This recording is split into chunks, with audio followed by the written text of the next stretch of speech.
6. Remember, we have 2 ears and 1 mouth, so we can listen twice as much as we speak. So stay with us as we listen to both sides of the story.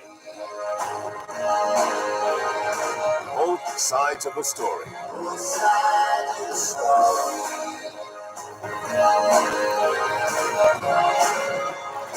Both sides of the story.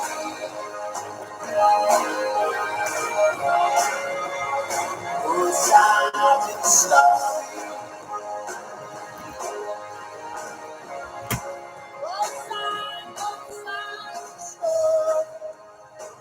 Both sides of the story.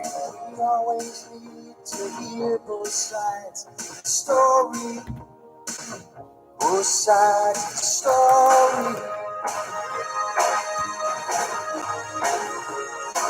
Both sides of the story. Both sides of the story. Yes, both sides of the story. Both sides of the story. Both sides of the story. Both sides of the story. Both sides of the story.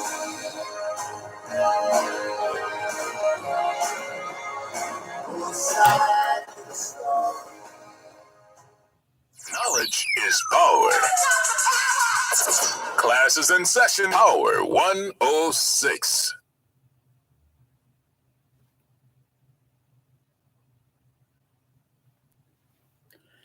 Her founding fathers with passion for polity, while Franklin's wisdom established stability and prosperity.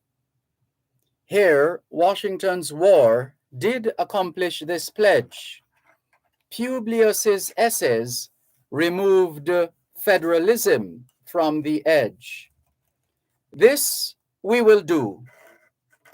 Could it be the master's plan? Jefferson wrote the mantra for this new land. They understood history was making new birth, removing oligarchy, tyranny from the center of earth. For pain, these times try man's faith. Their resolve, the rule of law, the rule of just laws, not hate. Marshall's clarity of vision for the Supreme Court, Hamilton's passion for industries and trade through ports. The Electoral College is anchored in place against the tyrants who are in haste. Their understanding that liberty must rule, for our happiness should remain cool. Her enemies say republicanism has tried and failed. These men of vision were committed for her claim. Tocqueville came and wrote of her democratic beauty. Lincoln spoke at Gettysburg about this duty. From Bartholdi's distant land, a gift of wisdom, Emma's verses welcoming from old kingdoms. A nation built on the ideals of liberty sown, where all creeds and tribes flourish in pastures grown. These new rules and laws against the worst, a strong military to protect from history's curse. These concepts of mankind's enlightened will, the removal of myths, while science advances still. Her symbol torch of liberty with unerring hand, like a treasure of virtue she stands. The USA, longest serving Republican form of democracy. These men of wisdom have solved the mystery.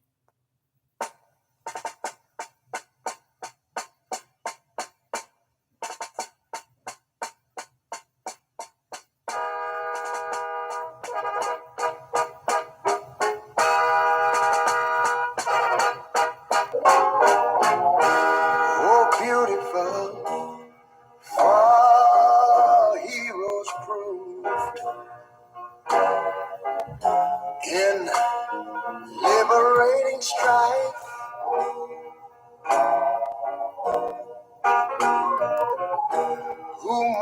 self, yeah, country love, and mercy more than life.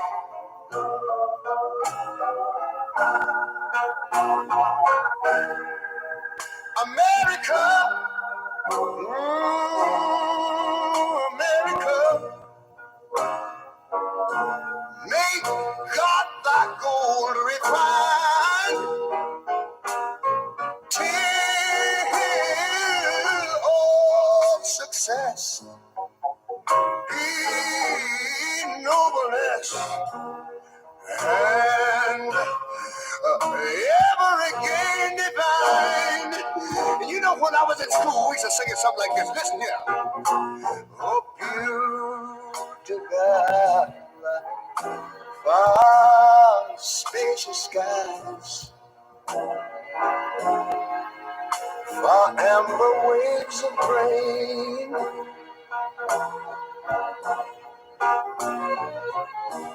far purple mountain majesties. Whoa, the fruited plain. But now wait a minute. I'm talking about America, sweet America. You know, God done shed his grace on thee. He crowned that good. Yes, he did. Every brotherhood from sea to shining sea. You know, I wish I had somebody to come and sing this. America, I love you, America. You see, God, he done shed his face on thee. You ought to love him for it, because he found that good. He told me he would. Every brotherhood from sea to shining sea.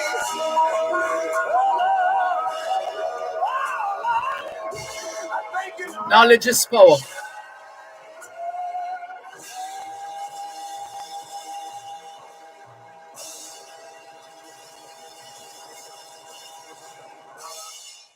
Knowledge is power. Classes in session. Power 106. 7 years ago, our fathers brought forth on this continent a new nation, conceived in liberty and dedicated to the proposition that all men are created equal. Now, we're engaged in a great civil war, testing whether that nation or any nation so conceived and so dedicated can long endure. We are met on a great battlefield of that war. We have come to dedicate a portion of that field as a final resting place for those who here gave their lives that that nation might live. It is altogether fitting and proper that we should do this. But in a larger sense, we cannot dedicate, we cannot consecrate, we cannot hallow this ground. The brave men, living and dead, who struggled here, have consecrated it far above our poor power to add or detract. The world will little note nor long remember what we say here, but it can never forget what they did here. It is for us, the living, rather to be dedicated here to the unfinished work which they who fought here have thus far so nobly advanced.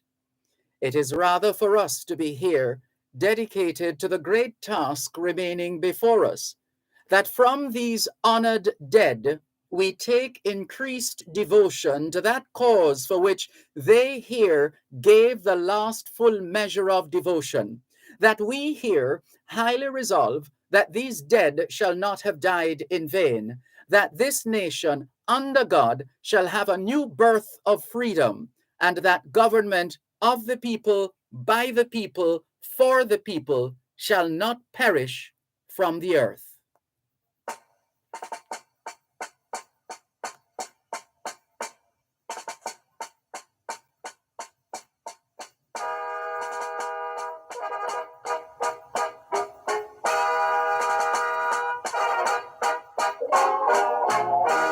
Oh, beautiful, for heroes proved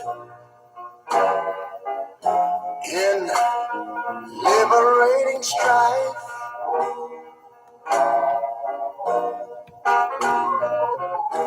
who more than self their country loved, and mercy more than life.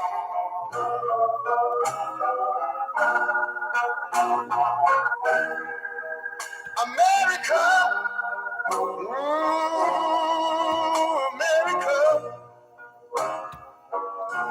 make God thy gold refine, till all success be nobleness, and ever again divine. And you know, when I was in school, we used to sing it something like this. Listen here. Oh, beautiful, far spacious skies, far amber waves of grain,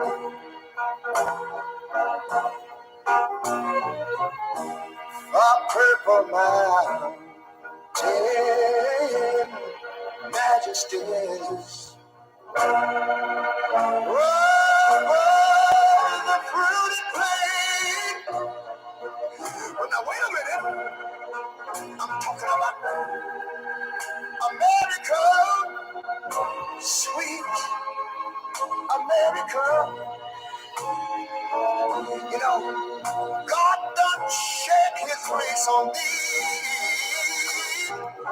He crowned that good. Yes, he did. Every brotherhood. Walk into Marjan's Pharmacy and you will feel better. The service is clearly different. Marjan's Pharmacy, call 876-703-6335. The time by Marjan's Pharmacy is 2:15. America, I love you, America. You see, my God, he done shed his face on thee. You ought to love it, boy, because he crowned that good. He told me he would. Every brotherhood, from sea to shining seas. Knowledge is power.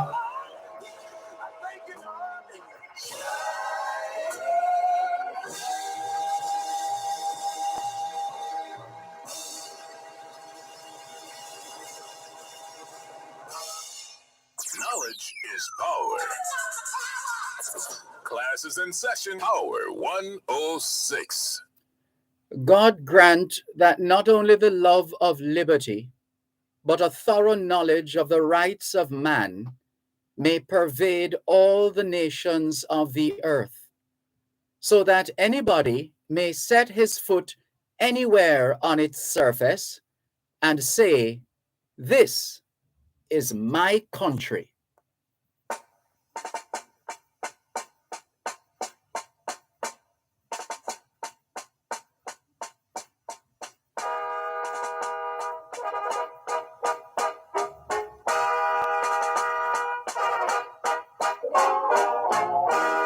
Oh, beautiful, for heroes proved in liberating strife,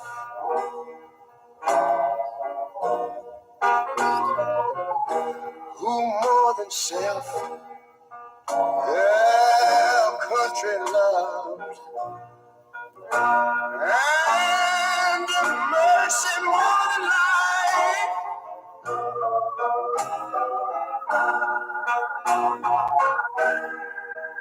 America, America, make God thy gold refine, till all success be nobleness, and every gain divine. You know, when I was in school, we used to sing it something like this. Listen here. Oh, beautiful God, far spacious skies, far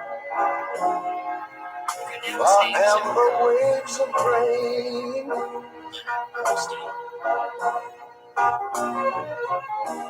far purple mountain majesties. Over the fruited plain. Well, now wait a minute. I'm talking about America, sweet America. You know, God done shed his grace on thee. We started out this afternoon with a poem entitled The USA by a Jamaican, Michael M. Bernstein. And then we followed that up with America the Beautiful by Ray Charles. And then the famous Gettysburg speech, which would take us back to 1863, the Battle of Gettysburg, fought between July 1 and 3, 1863, one of the bloodiest battles of the United States Civil War, with more than 51,000 casualties, soldiers killed, injured, or otherwise lost to action combined. Around 3,100 US troops were killed, while 39 Confederates died. The US victory there marked the turning point of the Civil War. President Abraham Lincoln was asked to deliver a message at the dedication of the Gettysburg Civil War Cemetery on November 19, 1863. The featured speaker for the occasion was Edward Everett, a former dean of Harvard University and one of the most famous orators of his day. He spoke for 2 hours. Then Lincoln delivered his message. It took 2 minutes. And that was the Gettysburg speech that we read earlier on. 77 years ago, our fathers brought forth on this continent a new nation conceived in liberty and dedicated to the proposition that all men are created equal. And it goes on. And then we also shared a quotation by the great Benjamin Franklin.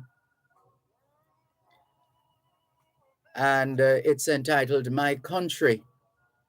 God grant that not only the love of liberty, but a thorough knowledge of the rights of man may pervade all the nations of the earth, so that anybody may set his foot anywhere on its surface and say, this is my country. And we have separated the pieces, or better yet, linked them together by Ray Charles's America the Beautiful. America the Beautiful. Why are we starting the program in this way? Because it's Independence Day in the United States of America. The US gained independence in 1776. July 4, 1776, the same year that the Kingston Public Hospital was built. America is as old as the Kingston Public Hospital. Or if you want to put it another way, the Kingston Public Hospital is as old as the United States of America. Today also marks the 100 and what's the year now? The 169th, no, not 60, too far. The 129th anniversary of the birth of national hero, the Right Excellent Norman Washington Manley, who was born 129 years ago. The Right Excellent Norman Washington Manley, former Premier of Jamaica and a national hero. Also of significance is that today, the 4th of July, is also CARICOM Day. CARICOM Day, today, the 4th of July. And a country we have had reason to engage on both sides. Rwanda. Today is also Independence Day in Rwanda. But let's remind you of some of the other observances. 2021 to 2030 is the International Decade of Healthy Aging, the International Decade of Ecosystem Restoration, the International Decade of Ocean Science for Sustainable Development, and the Decade of Action for Road Safety. It's the 4th day of the 7th month of 2022, the International Year of Sustainable Mountain Development, the International Year of Basic Sciences for Sustainable Development, the International Year of Glass, and the International Year of Artisanal Fisheries and Aquaculture. Put another way, it's the 4th day of the 3rd month of the 2022 Atlantic hurricane season, and according to the latest weather forecast, there's a tropical wave west of Jamaica. And as this tropical wave continues to move west and away from Jamaica, a trough will linger across the island for the next several days. For the rest of this afternoon, look for showers and thunderstorms across most parishes. Very windy conditions, especially along the south coast, and tonight partly cloudy. The Met Office tells us that there's another current regional weather feature, and that's a tropical wave approaching the Eastern Caribbean. So that's the latest weather in that regard. Let's remind ourselves as well that in the United States, this month of July is being observed as Cord Blood Awareness Month, Healthy Vision Month, International Group B Strep Throat Awareness Month, Juvenile Arthritis Awareness Month, National Cleft and Craniofacial Awareness and Prevention Month, Sarcoma Awareness Month, and UV Safety Awareness Month. Here in Jamaica, the Ministry of Health and Wellness is encouraging all of us to celebrate our healthcare workers for their commitment, service, and sacrifice. The birth of Queen Sonia is being celebrated in Norway. Latvia is marking the commemoration of Jewish genocide. It's Day of Agwe in Haiti, Family Day in Lesotho, Fisherman's Day in the Marshall Islands, the King's Day in Tonga, and as we indicated earlier on, CARICOM Day in the region, plus the 129th anniversary of the birth of national hero, the Right Excellent Norman Washington Manley, and Independence Day in Rwanda and the United States of America. Hoy es lunes el 4 de julio 2022 y les saludamos en cualquier parte del mundo que nos están escuchando en este momento. Estamos muy agradecidos por el don de la vida y el privilegio de servirles en otra edición de su programa Both Sides of the Story, ambos lados de la historia. Nunca vamos a tomar su audiencia por sentado porque sabemos que ustedes tienen otras opciones. Y esta es la razón por la cual jamás olvidamos darle las gracias por elegir Both Sides of the Story, ambos lados de la historia, de lunes a viernes desde las 2 hasta las 5 de la tarde, aquí en Power 106 FM. La misión continúa para educar, capacitar, iluminar y estimular el espíritu empresarial. Bienvenidos. Spacious skies, far amber waves of grain.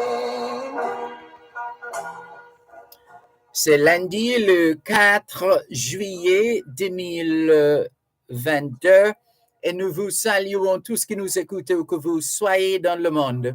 Nous sommes reconnaissants du don de la vie ainsi que du privilège d'être à votre service par une nouvelle édition de votre programme Both Sides of the Story, le pour et le contre. Nous ne considérons pas votre fidélité comme l'un de soi parce que nous savons que vous avez l'embarras du choix. C'est pourquoi nous n'oublions jamais de vous remercier de choisir d'écouter Both Sides of the Story, le pour et le contre, du lundi au vendredi de 2h à 5h de l'après-midi sur notre antenne Power 106 FM. Nous continuons notre mission d'éduquer, d'habiliter, d'éclairer et d'encourager l'esprit d'entreprise. Bienvenue.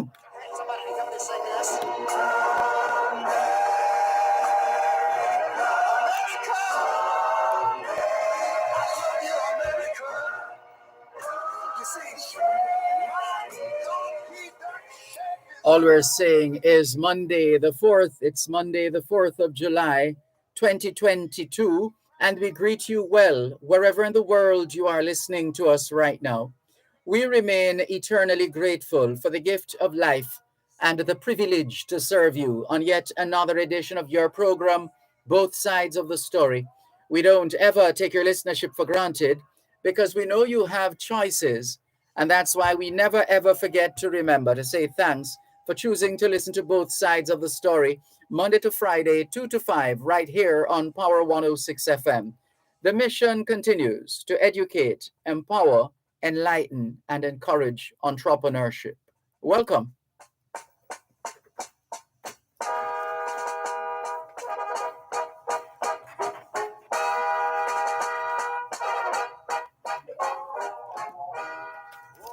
You're listening to Power 106 FM. The time is now 2:30.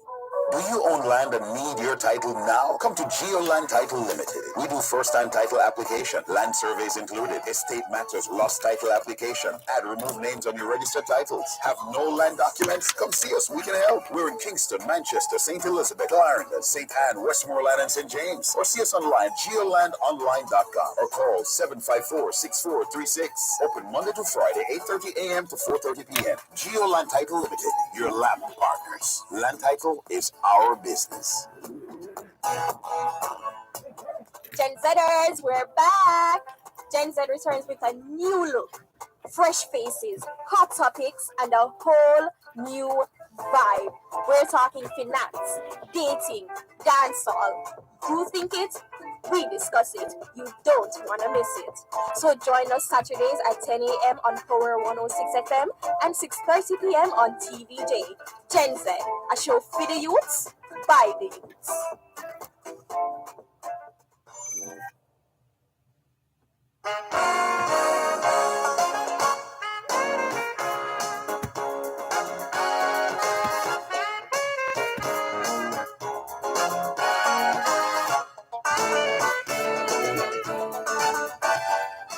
It is a Monday afternoon, just after 2:30, and that means time for Land Solutions. Land Solutions, the program where all your land-related matters are dealt with, anything at all to do with the sale or purchase of land.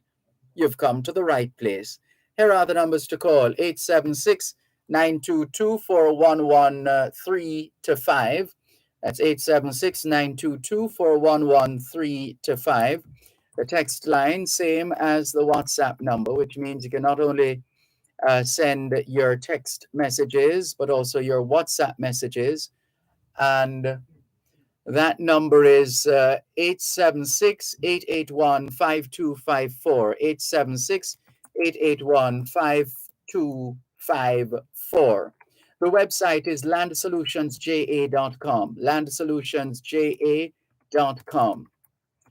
On Facebook, it's facebook.com/landsolutionsja. If you want to check out, if you want to send an email message to the law firm Brown, Findley and Company, you can send those messages to Gloria at landsolutionsja.com. Gloria at landsolutionsja.com. The law firm Brown, Findley and Company is headquartered in Suite 39 of the Winchester Business Center. The Winchester Business Center is located at 15 Hope Road in Halfway Tree, St. Andrew, Jamaica. They also have an office upstairs, Shop 6, the Jamaica National Building in Ocho Rios, St. Anne. They encourage you, wherever in the rest of the country other than the corporate area you are, for that matter, they encourage you to call ahead instead of just turning up. Very important, call ahead and you will be advised accordingly. You'll know exactly what to take with you and what not to take with you, and what kind of information will be useful for you to engage the lawyers at Brown, Findley and Company. That Ocho Rios office has a lawyer on duty every Thursday from 10 a.m. to 1 p.m. at the Ocho Rios office of the law firm Brown, Findley and Company, Shop 6, upstairs, the Jamaica National Building in the Garden Parish of St. Anne. And so that's the information. But if you want to call the office directly, the Ocho Rios office directly, their number is 974-6083. That's 876-974-6083. But the regular call-in lines for the law firm, the regular telephone numbers for the law firm Brown, Findley and Company, 876-908-1950 or 876-908-3518. In a moment, let's say good afternoon and welcome to Attorney at Law, Calicia Findley.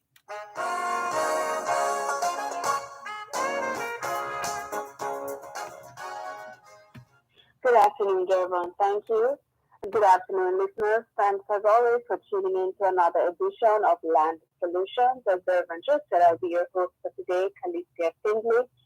And again, text and WhatsApp line is 876-881-5254. That's 876-881-5254. And I'll go straight to our text messages. First message: what taxes don't you have to pay when giving land instead of selling it?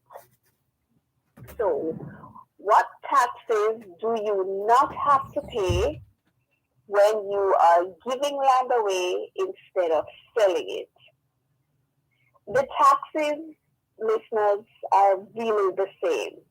I know a lot of you are going to dispute that. Some of you are going to be surprised. But nowadays, there really is no difference. Whether you are selling land or whether you're doing a gift, most of us refer to it as a deed of gift, giving it away, or a transfer by gift, you have to pay transfer tax. Because you're giving it from A to B, or A and B are giving it to A solely. Once there's any change in ownership, you have to pay transfer tax. And it doesn't matter whether that change of ownership is by a gift or by a sale. So a lot of people think, you come in, you want to do your estate planning, and you say, all right, how can I save some money? What if I give this land, this house to my children now instead of waiting until I pass away and then have to go through the whole process of probate and everything. If I give it to them now, that means I don't have to pay any transfer tax, right? Wrong. You have to pay transfer tax. A couple years ago, transfer tax, I think, was as high as 16%, then it was 7.5%, and I think it came down to 5%, and now it's currently 2%. So transfer tax is 2%, and it is the same percentage whether you're selling it or you're giving it away. 2% whether by gift or by sale. Calicia, sorry to No cut problem, you. Dervan. Do you have a call? Yes. Thank you. Hello, good afternoon. Good afternoon, Miss Calicia. How may I help?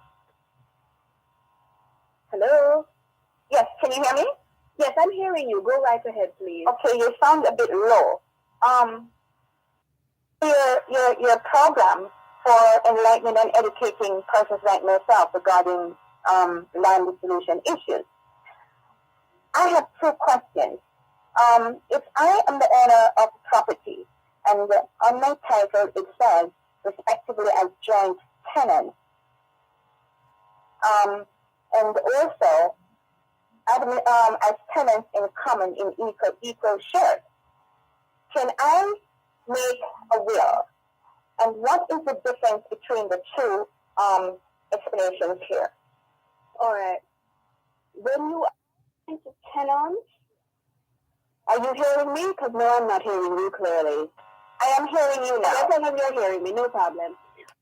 Our joint tenants, both persons own everything together. There is no differentiation in the shares. So you both together own 100% of the property. With a joint tenancy, if one person dies, the survivor gets everything. The surviving joint tenant becomes the sole owner after you do an application to note death. So with a joint, so let's say you have A and B on title as joint tenants.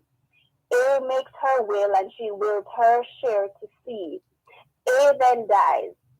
What A would have written in her will, given that her share of the property to C, is invalid. Because as a joint tenant, it's the survivor who takes everything. So, so if I were to make this will, meaning that if I were to make will to any of my children, it would have no meaning after I die. Correct. So some people say that because of the rule of survivorship that they don't need to make a will. I say still go ahead and make your will, because you never know what can happen. What if both of you die at the same time? What if the other person dies before you and you wouldn't have gotten a chance to do your will? It can't hurt to do your will. Yes, it may be invalid, but still do your will. With tenants in common now, you own separate shares. And when you own as tenants in common, the separate share is stated on the title, whether it's an equal share, 64 to 90-10, what have you. And as tenants in common now, when one person dies, their share doesn't automatically go to the surviving co-owner. It goes in accordance with what their will would say. So A and B on title as tenants in common, A dies first, and A would have willed her share, to C, then C can get a share in accordance with what was written in her will. Good, thank you. And what if A did not make a will and A dies? As tenants in common, it would go according to the law of intestacy. So her estate would have to be administered. So let us say A was married and had 3 children, then A's share would go to her husband and her 3 children. And if A wasn't married? That's what I'm saying. If A was not married, that's what would happen. I'm sorry. You're saying if A was not married? Yes. If not married, then it would go to her children. I love children, then it would go to on down the line, their siblings, etc. Can you repeat that? If A was not married and A died, if A is not married and A has children, it would go to her children. If she had no son and had parents, then it would go to her parents. So there's what we call a chain of representation. So no spouse, then goes to children. No children, then it goes to parents. No parents, then we can go down to her siblings. Okay. All right, thank you so much. Secondly, how can I I have another question, but I'd like to speak to you offline with that. How can I connect with you offline? Hold on, and I'll have the producer take your number, and then I'll call you.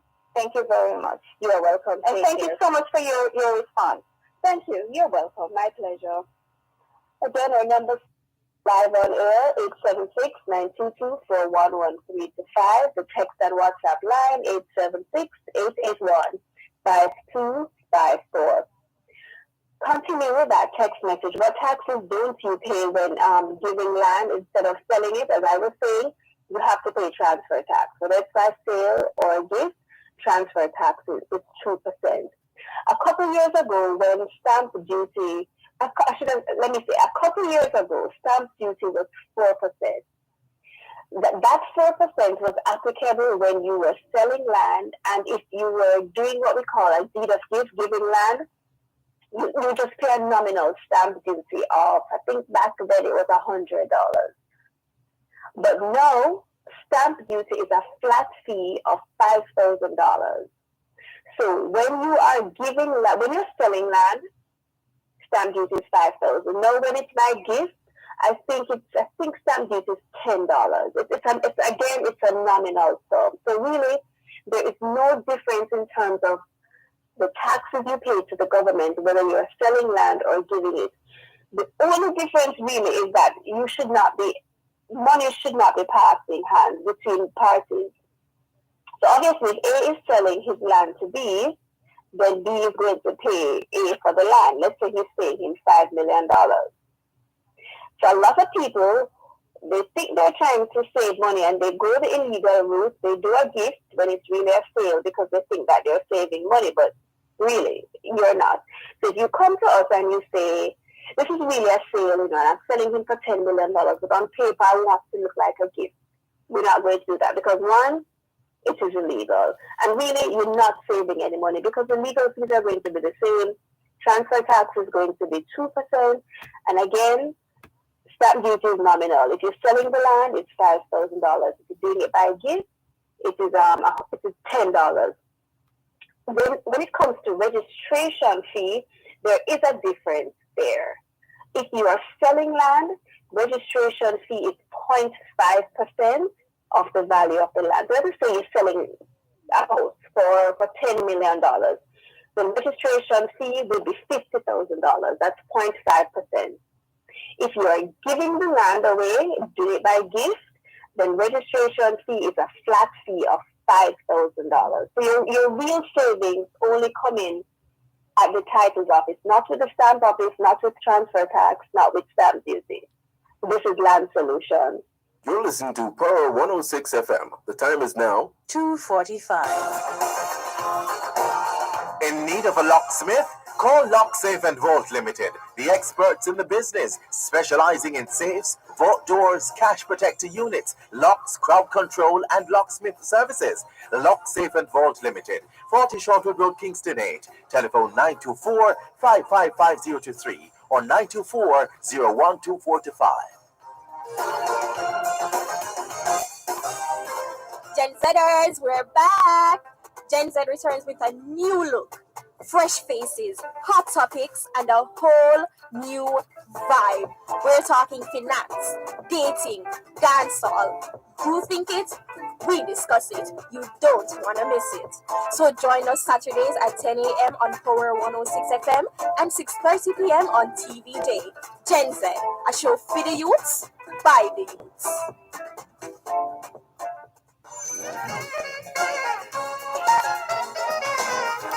You're listening to Land Solutions during both sides of the story here on Power 106 FM. Land Solutions, the program where all your land-related matters are dealt with. Anything at all to do with the sale or purchase of land, you've come to the right place. Here are the numbers to call: 876-922-4113-5, 876-922-4113-5. The text line is the same as the WhatsApp number for Land Solutions, 876-881-5254, 876-881-5254. You can send your text messages and your WhatsApp messages. The email address is gloria@landsolutionsja.com. gloria@landsolutionsja.com. The website is landsolutionsja.com. landsolutionsja.com.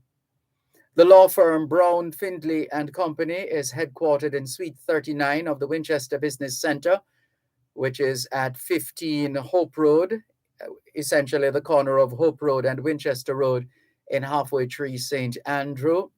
They also have an office at Shop 6 upstairs, the Jamaica National Building in Ocho Rios, St. Anne. You're encouraged to call ahead instead of just turning up.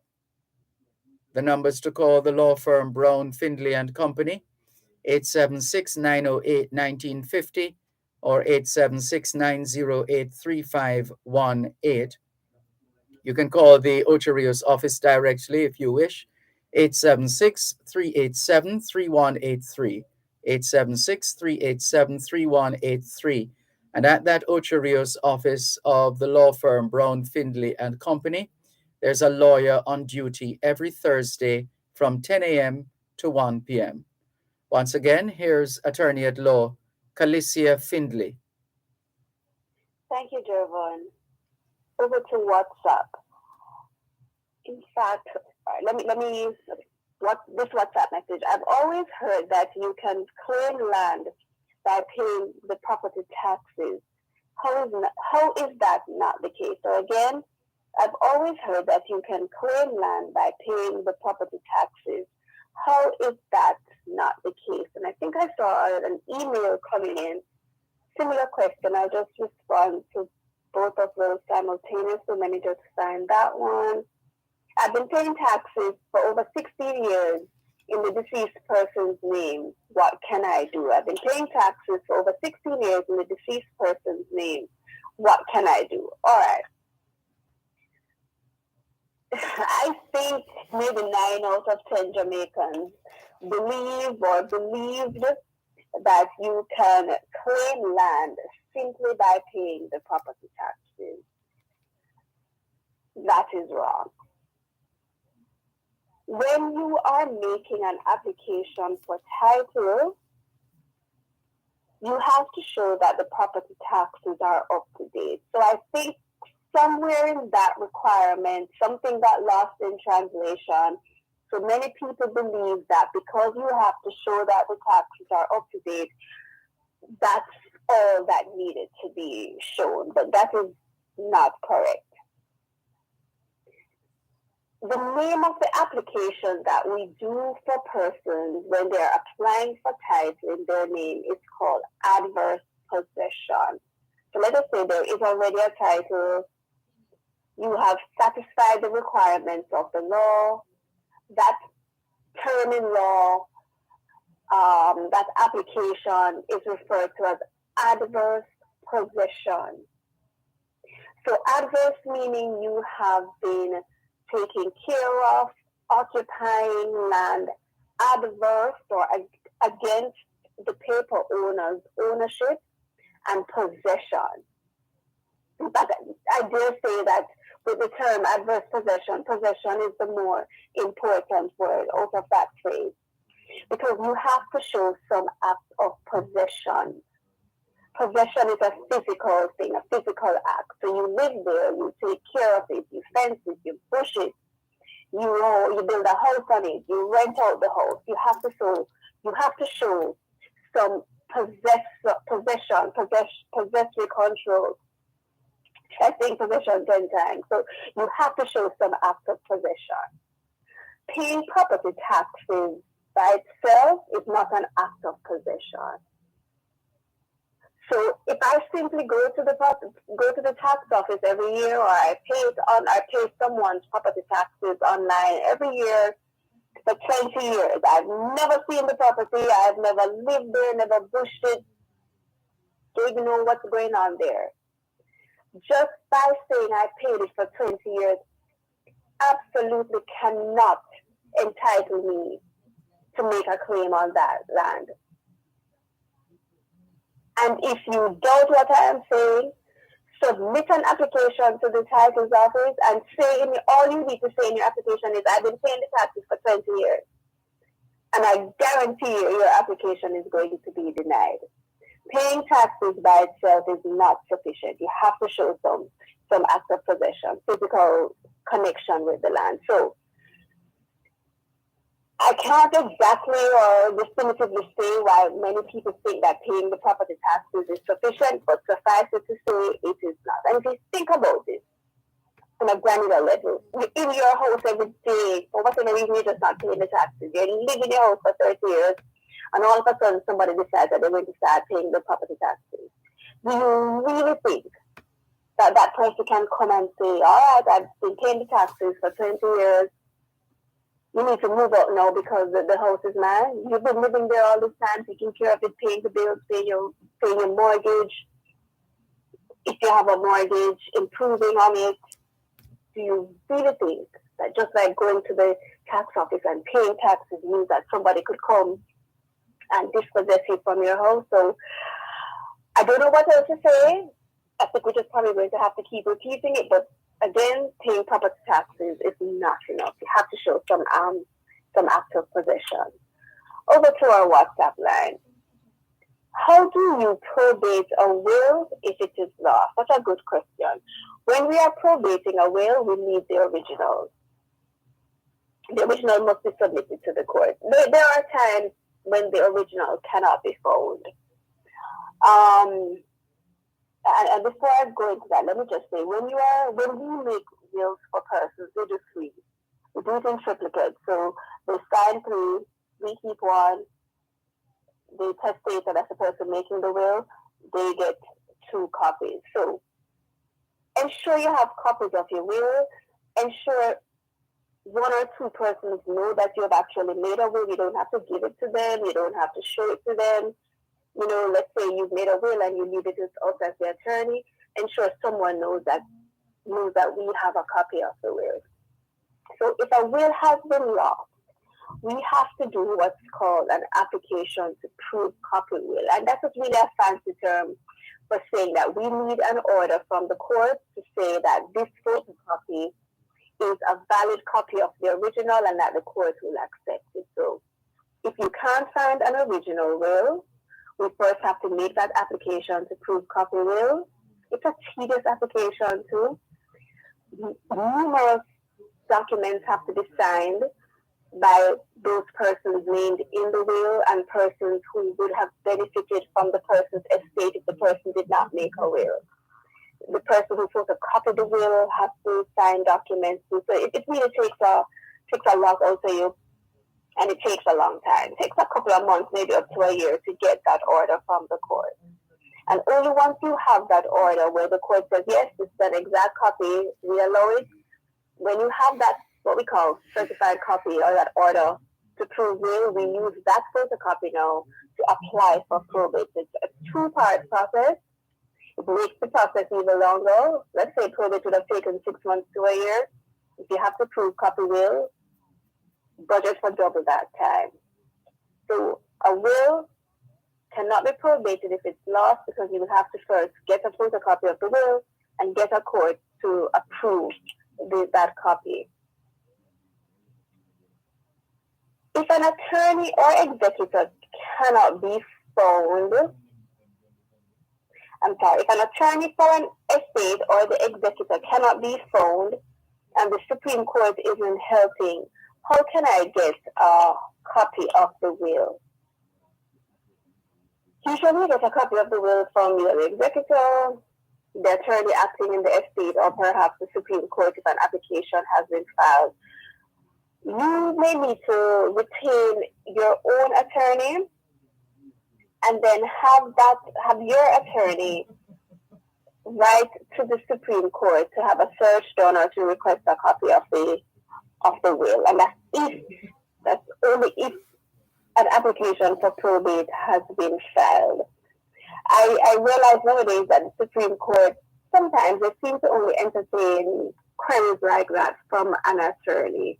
So we'd have to send in something official on our letterhead to request a copy of a will or to request permission to search certain records. So try that. You could perhaps see if a copy of the will was recorded at the records office, but truth be told, nobody really does that anymore. And let me just say, a will does not need to be stamped or recorded or filed anywhere to be valid. I think in some jurisdictions, some states, I think you may have to file your will as soon as it's written. You don't need to do that in Jamaica. Do your will, stand it in the presence of two witnesses, lock it up in a safety deposit box, hide it under your mattress, put it up somewhere for safekeeping. That's all that needs to be done. As soon as you sign the will in the presence of two witnesses, it is valid. It doesn't need to be stamped. And again, it does not need to be witnessed by a JP. And if a JP witnesses it for you, they don't have to put their stamp or seal on it. A seal doesn't make it any more official. In fact, it makes them more difficult for us. The witnesses just need to sign. How easy is it to get title for a piece of land that was surveyed from a larger piece? How easy is it to get title for a piece of land that was surveyed from a larger piece? It all depends on the documentation that you have, and if you can trace your ownership, if you can show that you have been there for a long time. Survey a smaller portion from a larger portion, and you're applying for title. Sometimes the titles office may require, or I should say most times, the titles office may require subdivision approval. And I suspect this may be why this person is asking this question, because once you take a smaller portion of land out of a larger portion, you really should get subdivision approval. And for those of you who are listening who are familiar with the subdivision process, it is onerous. It can take 2-3 years at the parish council. Depending on where you are, certain parts of the country and how you acquire the land, sometimes we can apply for subdivision waiver. So I would really need to see your documents to make an assessment. So feel free to call later to come in for an appointment. But once all your documentation is in order, it really is not a difficult process. Sometimes the most difficult part is just how long the process is. But it can be done. All is not lost. Feel free to give us a call in office. Again, the office numbers for Brown, Finley and Company are 876-908-1950 and 876-908-3518. You may also send us an email to gloria@landsolutionsja.com. You may also send us a message on Facebook or like our page. That's facebook.com/landsolutions. And again, the text and WhatsApp line for today is 876-881-5254. This is Land Solutions. Coast to Coast Concrete. I'm here. The high-quality concrete for fencing, roofing, foundation, and road surfacing. Call 876-754-7472. The time by Coast to Coast Concrete is 3 o'clock. Sure, no Importers. problem. Shipments Thanks. requiring you to pay customs duties and Okay, taxes you're are welcome. cleared on a customs goods declaration known as an IM4 or IMS4. Ask your clearing agent to provide your customs declaration, customs assessment notice, and customs receipt once duties and taxes are paid. Where your clearing agent may not be able to provide the IM4 or IMS4, request your customs goods declaration registration number or C number, which can be used to verify your payments. Importers, request your IM4, IMS4, or C number. It is your right. For details, email the Jamaica Customs Agency at public.relations@jca.gov.jm. Jamaica Customs, keeping our customers in focus.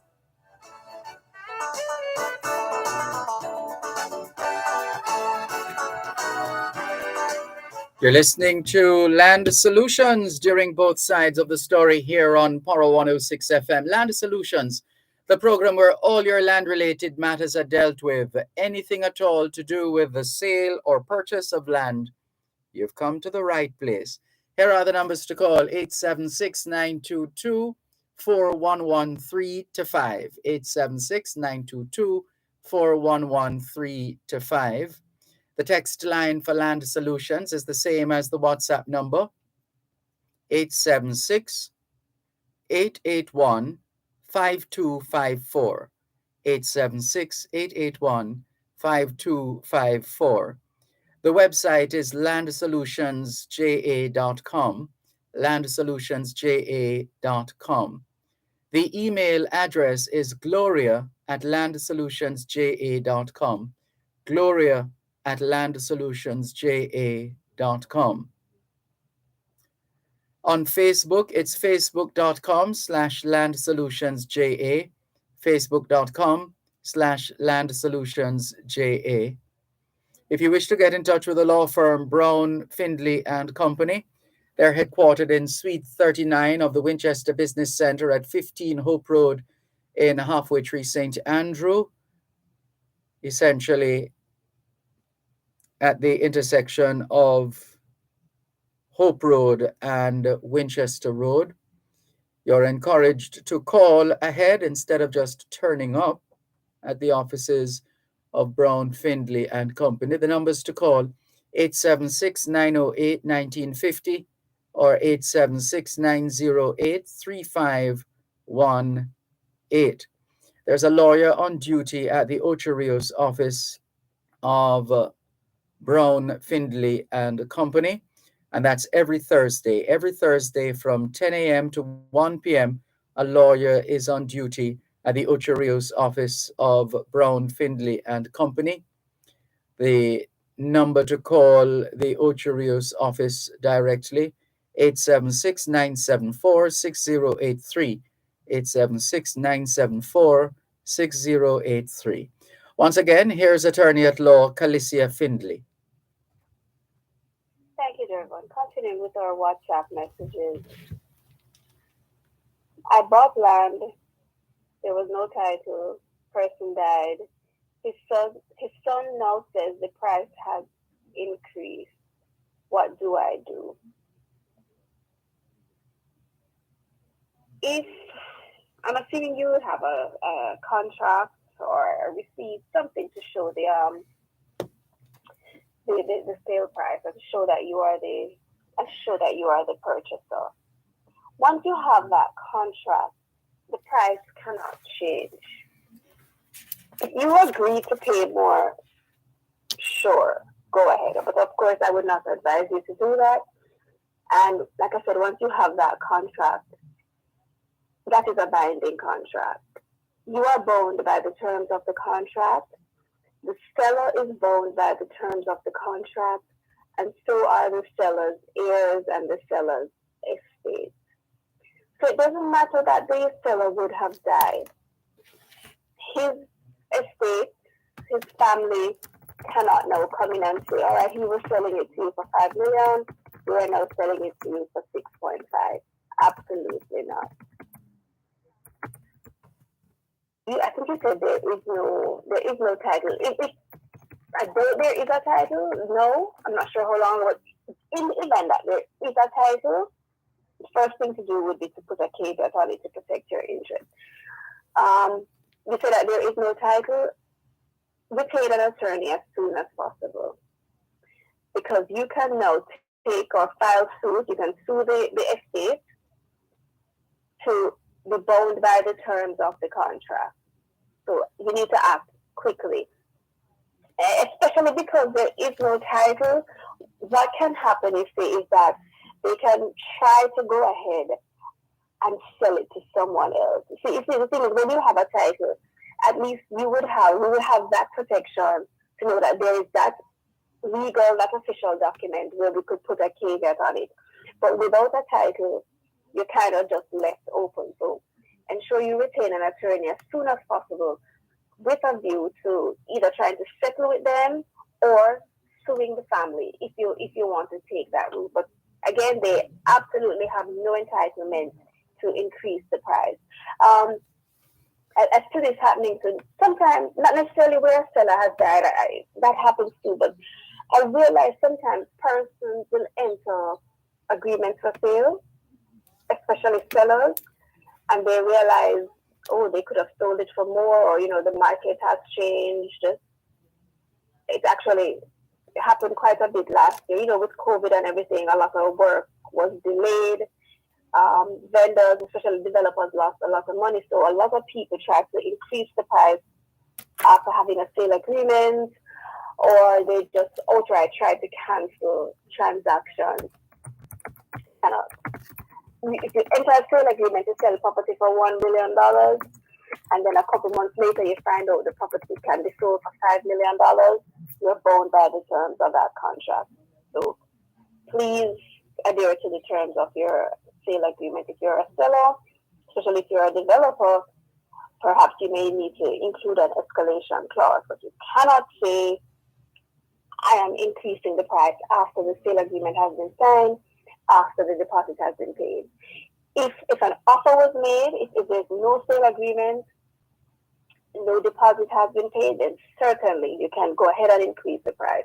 You can even say to someone, listen, I'm selling this property to you for $10 million. And tomorrow you can go back and say, I've changed my mind. I'm selling it to you for $12 million. You can. Once there's nothing in writing or no money to have exchanged hands, you can increase the price. But once the sale agreement has been signed, you are bound by it. Or text line. Does a surveyor have to be licensed? Absolutely. They do. And there's a list of them. You can just go online, go to the National Land Agency. Surveyor has to be commissioned, and you see the full list of commissioned land surveyors. In fact, if a surveyor isn't commissioned / licensed, they really aren't a surveyor, because no institution, no bank, no building society, the National Land Agency, none of those will accept a surveyor's identification report or a survey diagram from someone who isn't licensed. So, yes, of course, a surveyor must be licensed for their report to be accepted. I am selling a house, and the sale agreement says 120 days, but it has been 6 months. So that would be now about 108 days. The sale is still not finished. What can I do? Oh boy, this is all too common. What do I say? Well, what is the reason for the delay? And it is common, it is sad, but yet it is commonplace for us. We know an agreement says 60 days, 90 days, 120 days, but more often than not, it takes a little longer than what's in the sale agreement. I'm not sure what the reason is for your delay, but some of the usual delays we see are with purchasers being delayed in getting their loan approval. Sometimes it can be just the purchaser who's tardy in submitting documents to their loan institution.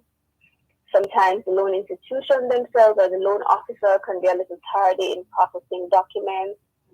Something I see happening all the time too is that a loan officer may request 5 documents, and then they come back to the person and request an additional set of documents instead of just requesting everything at once. Sometimes there can be delays at the stamp office. Stamp office may hold on to the documents for inspection. They may want to go to the property to do a physical inspection to accept the value that's in the sale agreement. Sometimes there can be delays at the titles office. Usually the delays at the titles office aren't too bad. If there's an estate tied to the estate, there's an estate tied to the sale, sometimes that causes delays. So let's say there are 2 people on title, but one has died, so that person's estate needs to be sorted out before the sale can be finalized. So there are reasons for the delay. So if you could send me a follow-up message as to if you know what is the reason for your delay, that I can advise you further. But if the purchaser is late, you can charge them interest.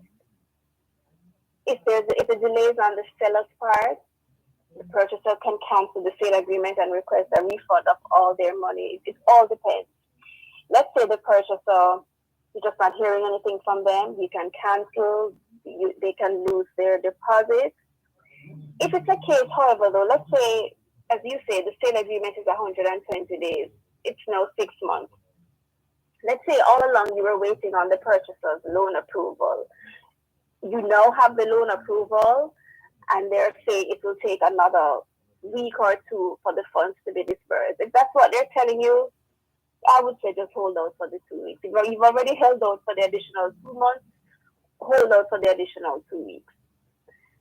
And again, you can still charge interest. But if you're just not hearing anything from the purchaser, you don't know if they're still going ahead with the sale, you don't know if they are going to be getting their loan approval, then you may want to consider canceling because you are losing money.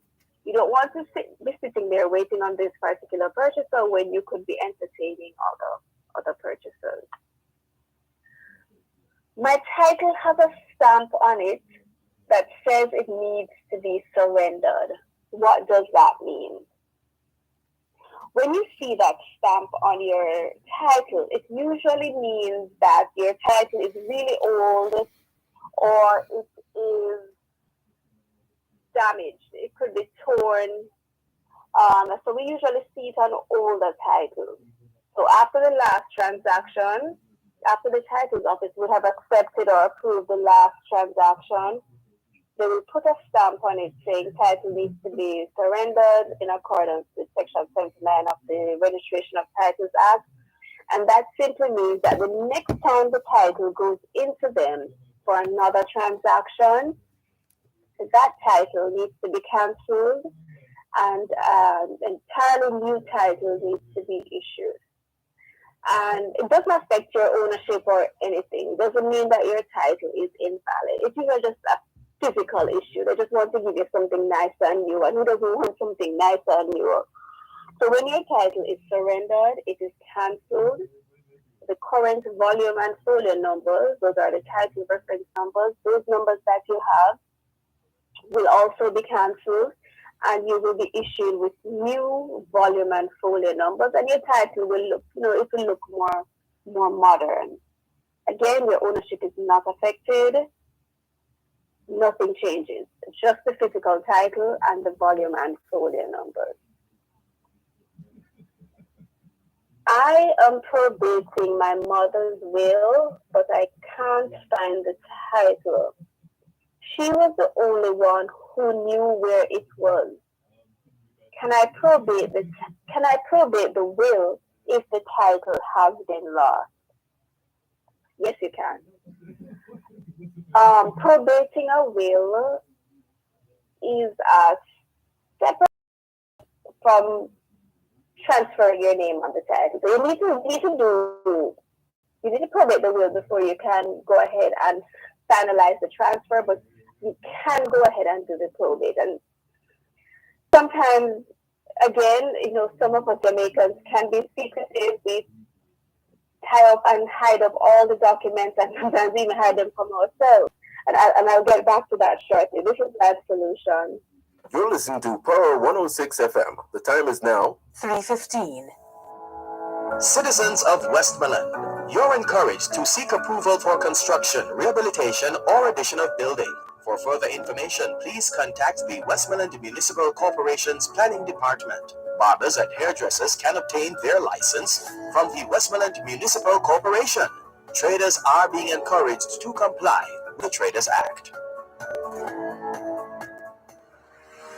Farmers, come for a candid conversation with the Minister of Agriculture and Fisheries, the Honorable Pernell Charles Jr. Learn more about the agricultural sector and the role we all play with its development. That's a Morning with the Minister, every second and fourth Friday of every month during Farm Talk with Alfie McKenzie, right here on Power 106 FM.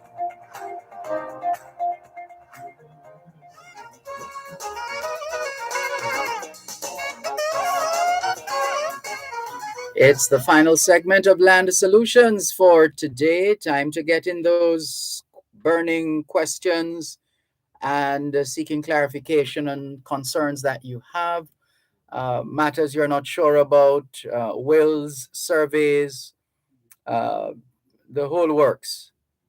You still have a little time. So get in those calls now before the segment comes to a close. 876-922-4113-5.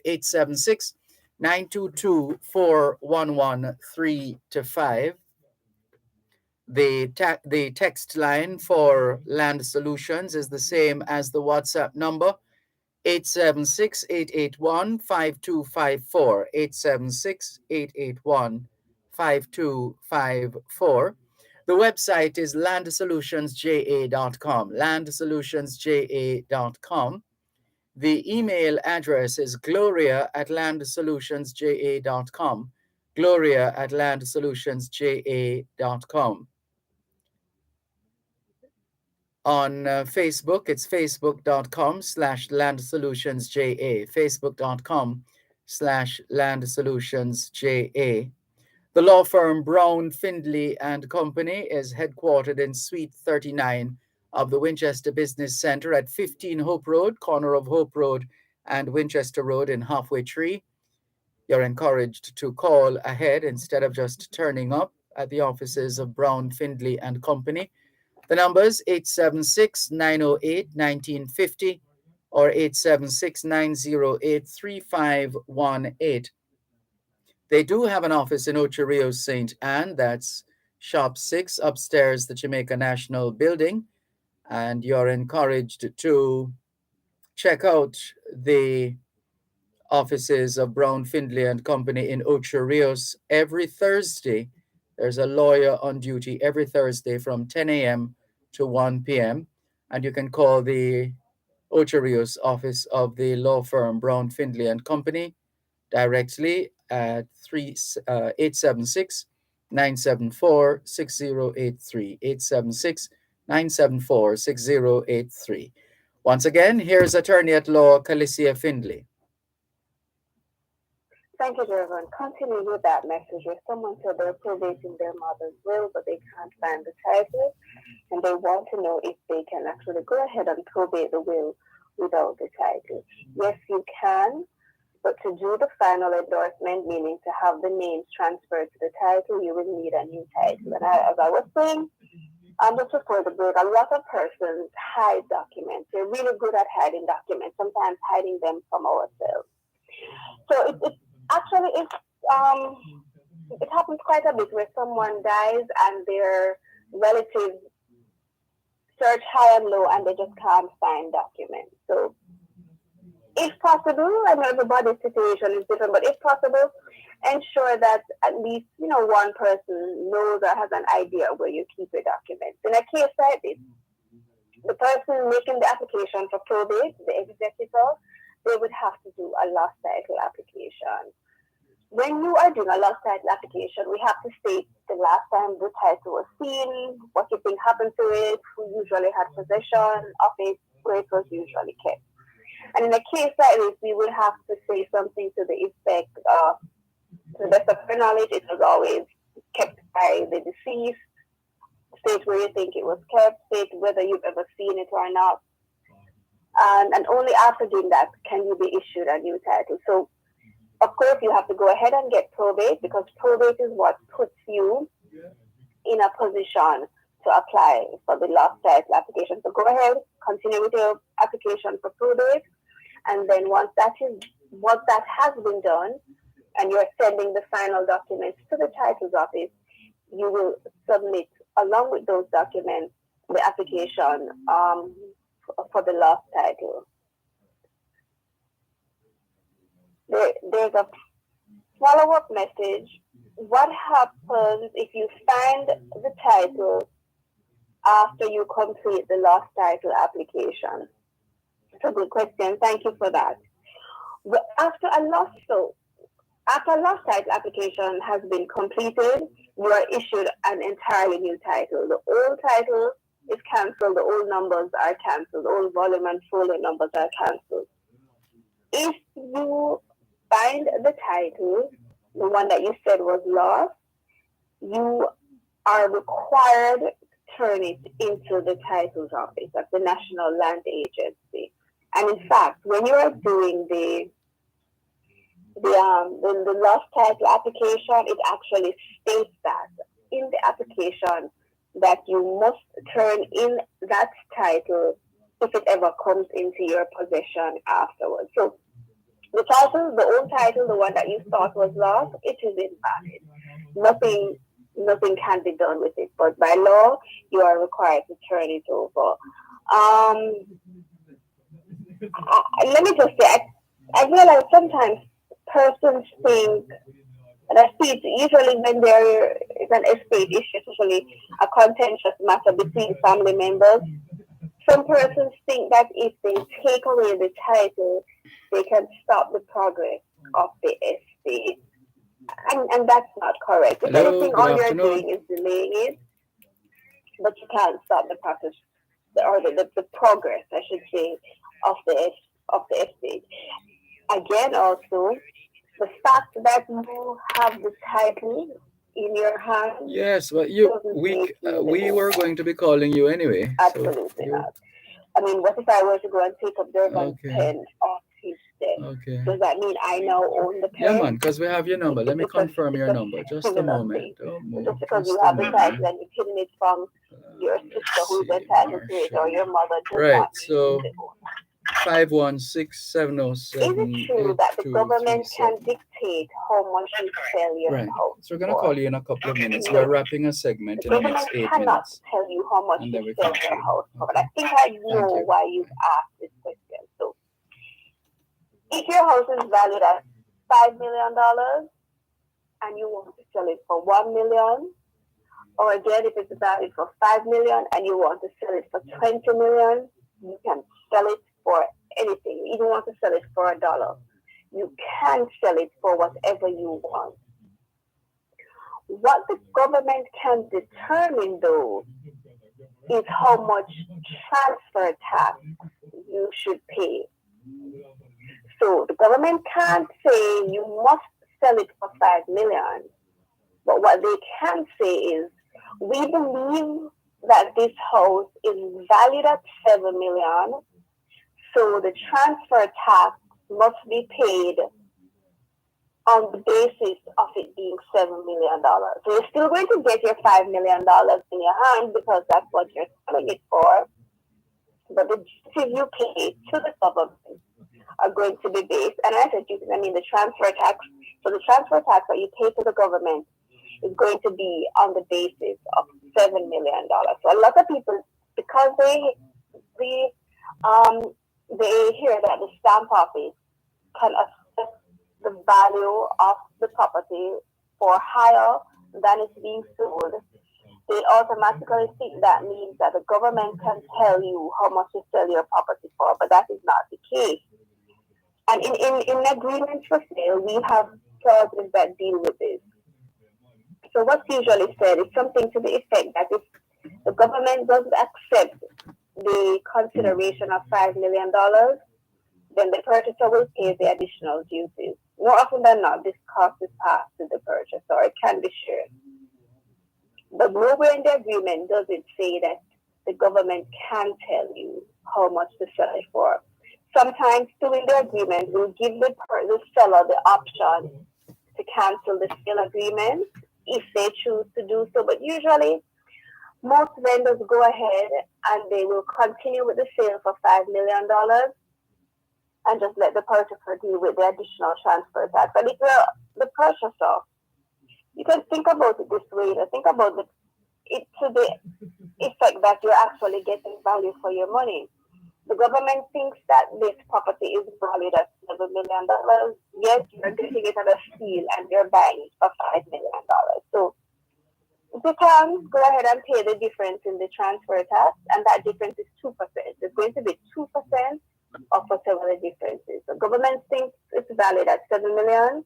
You're buying it for 5 million. That's a $2 million difference. So you pay 2% of that $2 million in additional duties. And in that case, it would work out to $40,000. So if the government says it's worth 7 million, you're buying it for 5 million, and all you have to pay is an additional $40,000, if you can, go ahead and pay that difference. For the two-part question, let me see if I can get those in. Can your pastor force you to leave your property to the church?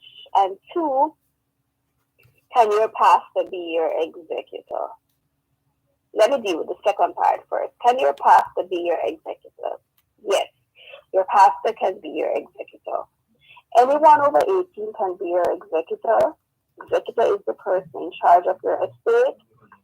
They're the ones who are going to be carrying out your wishes. It's best to have at least 2 executors, and you can have a maximum of 4 executors. And we like when your beneficiaries are your executors.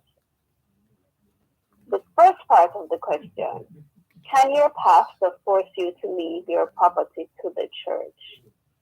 Nobody, your pastor, child, spouse, relative, friend, no one can nor should they force you to do anything with respect to your will.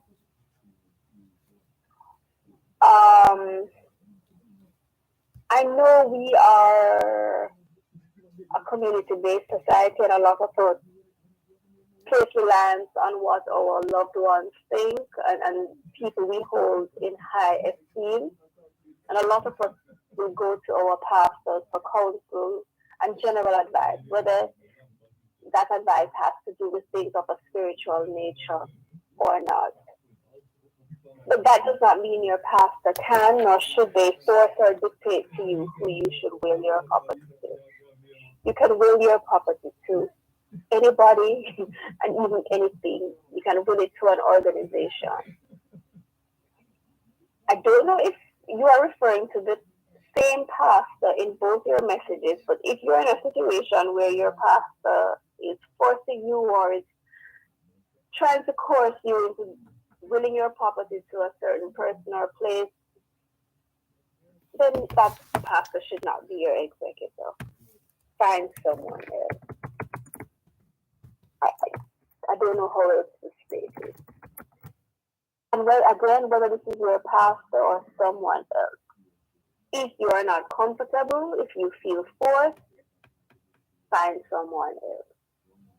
Go into an attorney's office, for advice. Because yes, we all know that you can make your will on your own. It is advisable to get an attorney, but it is not mandatory. You're not required to have an attorney prepare your will for you. But if there's any doubt, if there's any confusion, any coercion, please seek legal advice. And again, if your pastor is forcing you to do something that you don't want to do, forget about that pastor, find someone else, and certainly don't use this person as your executor, because your executor has a lot of power. They carry out your wishes. If you don't have enough money in your estate, they can go ahead and sell the property. So find someone who you can trust, find someone who you will feel comfortable with. Thank you so much, and thanks as always for tuning in to another edition of Land Solutions. I've been your host for today, Alicia Finley. And thanks as always to Dervan and Chandale and the entire team at Power 106. Have a good day, everyone.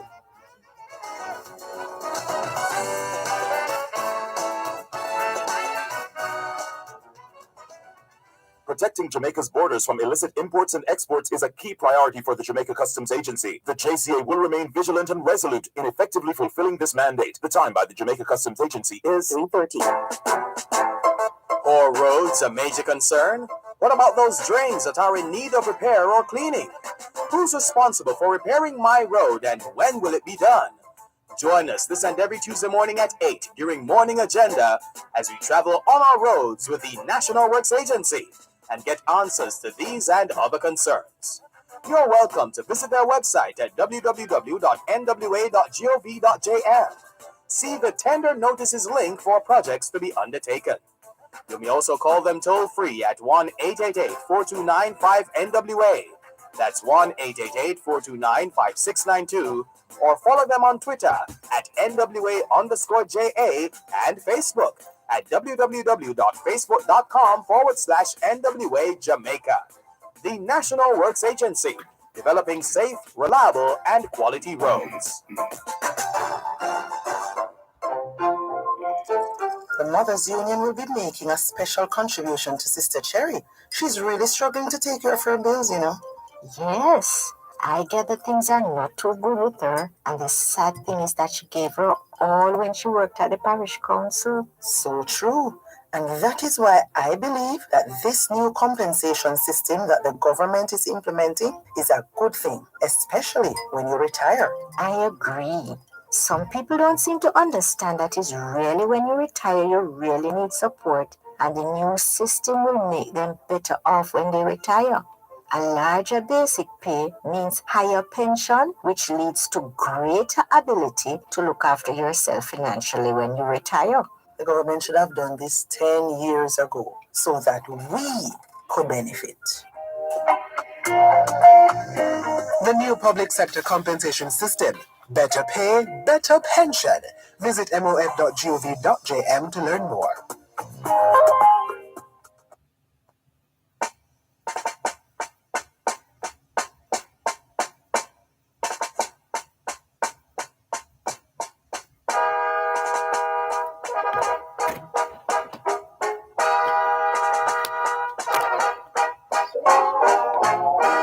Oh, beautiful, our heroes proved in liberating strife. 246 years of the United States of America, 246 years of Kingston Public Hospital. This is Independence Day in the USA and Founders Day at Kingston Public Hospital right here in Jamaica. Wherever in the world you are listening to us, thank you so much for tuning in. It's both sides of the story. I'm Dervan Malcolm, and we're seeing all the messages popping up. We'll come back to some of those, like Bijou in New York, who tells us, have a blessed day. I'm heading out to watch the fireworks, she says. Well, you be safe, Bijou. All the very best to you. And a few days ago, well, today is Monday. So my God, the time flies. It was just last week we were marking Canada Day. Canada Day. Was it on Friday? Friday the 1st was Canada Day, I believe. And here we are now observing American Independence Day. But the attention is going to be directed to Canada in this segment because the Passport Immigration and Citizenship Agency is heading to Canada. The Passport Immigration and Citizenship Agency, in association with the Consulate General of Jamaica, Toronto, teaming up with the Passport Immigration and Citizenship Agency, PICA, for Access Jamaica, which will run from July 7 to 9. Oops, it's in a couple of days. Time flies. In just a couple of days, July 7 to 9, from 9 a.m. to 3:30 p.m. And then on the 10th of July, from 2 p.m. to 6 p.m., it will take place at the Ebenezer Holiness Church of God, 101 Ross Dean Drive in North York, Ontario, Canada. Opportunities to look about your passports to ensure that you can enjoy unconditional landing here in Jamaica, citizenship, the whole works. And it's going to be a full service approach, as is usually the case for Access Jamaica. And two of the excited participants are joining us now. I'm sure they're looking forward to Access Jamaica. In fact, we're going to start with a gentleman who I succeeded as head boy of Calabar High School, Mr. Nimal Amitirigala, president of Grace Foods Canada. Good afternoon to you, Nimal. How are you? I'm very well, Dervan. So happy to be with you. Hope you're doing well. I am fine, thanks, and all the best to you and the family as well. You're the president of Grace Foods Canada, and this is a big year for Grace, isn't it? Yes, it is. So Grace Kennedy, as many of your listeners may know, is celebrating its 100th anniversary, having been founded on Valentine's Day 1922. And so Grace Kennedy, not only in Jamaica but around the world, is really celebrating this great milestone. And have the celebrations started already in Canada, or is there more to come? Well, it's a full year of activities being led by our corporate office, but here in Canada we had a lovely cake cutting celebration with our colleagues around the world on February 14th, and we had special celebrations with our staff, and it was really wonderful to just be able to fellowship together.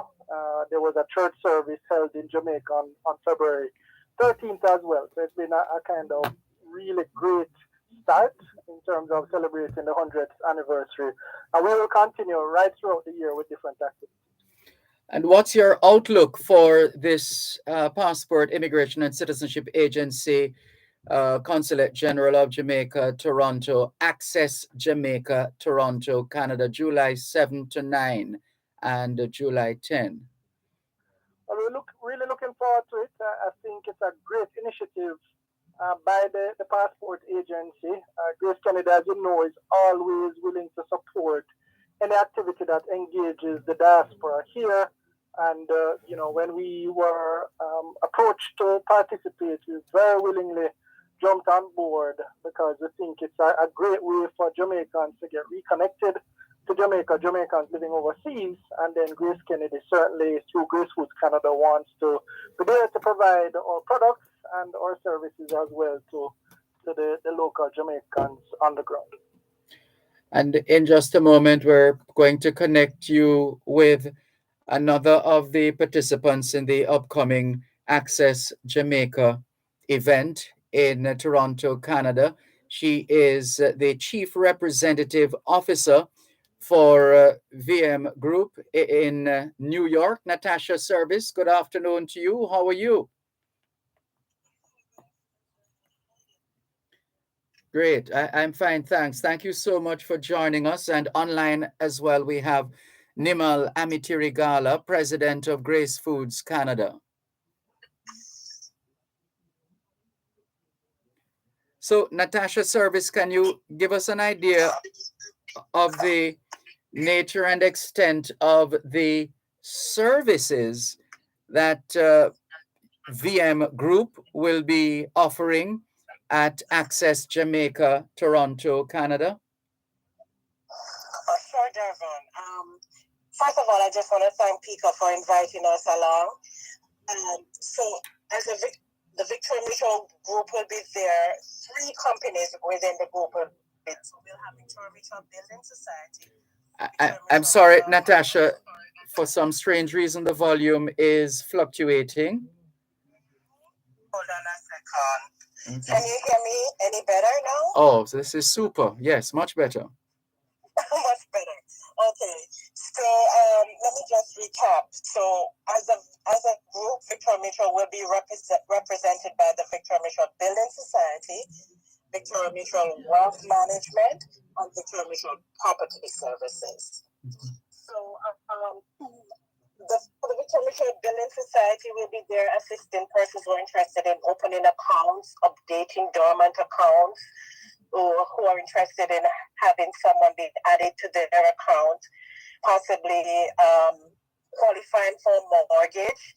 And Victoria Mutual Wealth Management will be there, persons who are interested in unit trust, stocks, bonds, shares, the Jamaica Stock Exchange.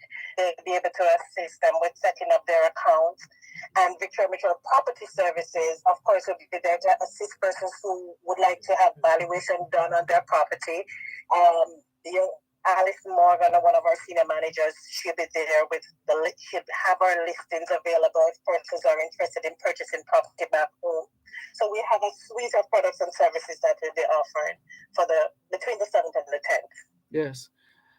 Hold it right there, Natasha Service. Coming back to you in a moment, but let's have another word from Nimal Amitirigala. What's the presence of Grace Foods like in Canada, Nimal?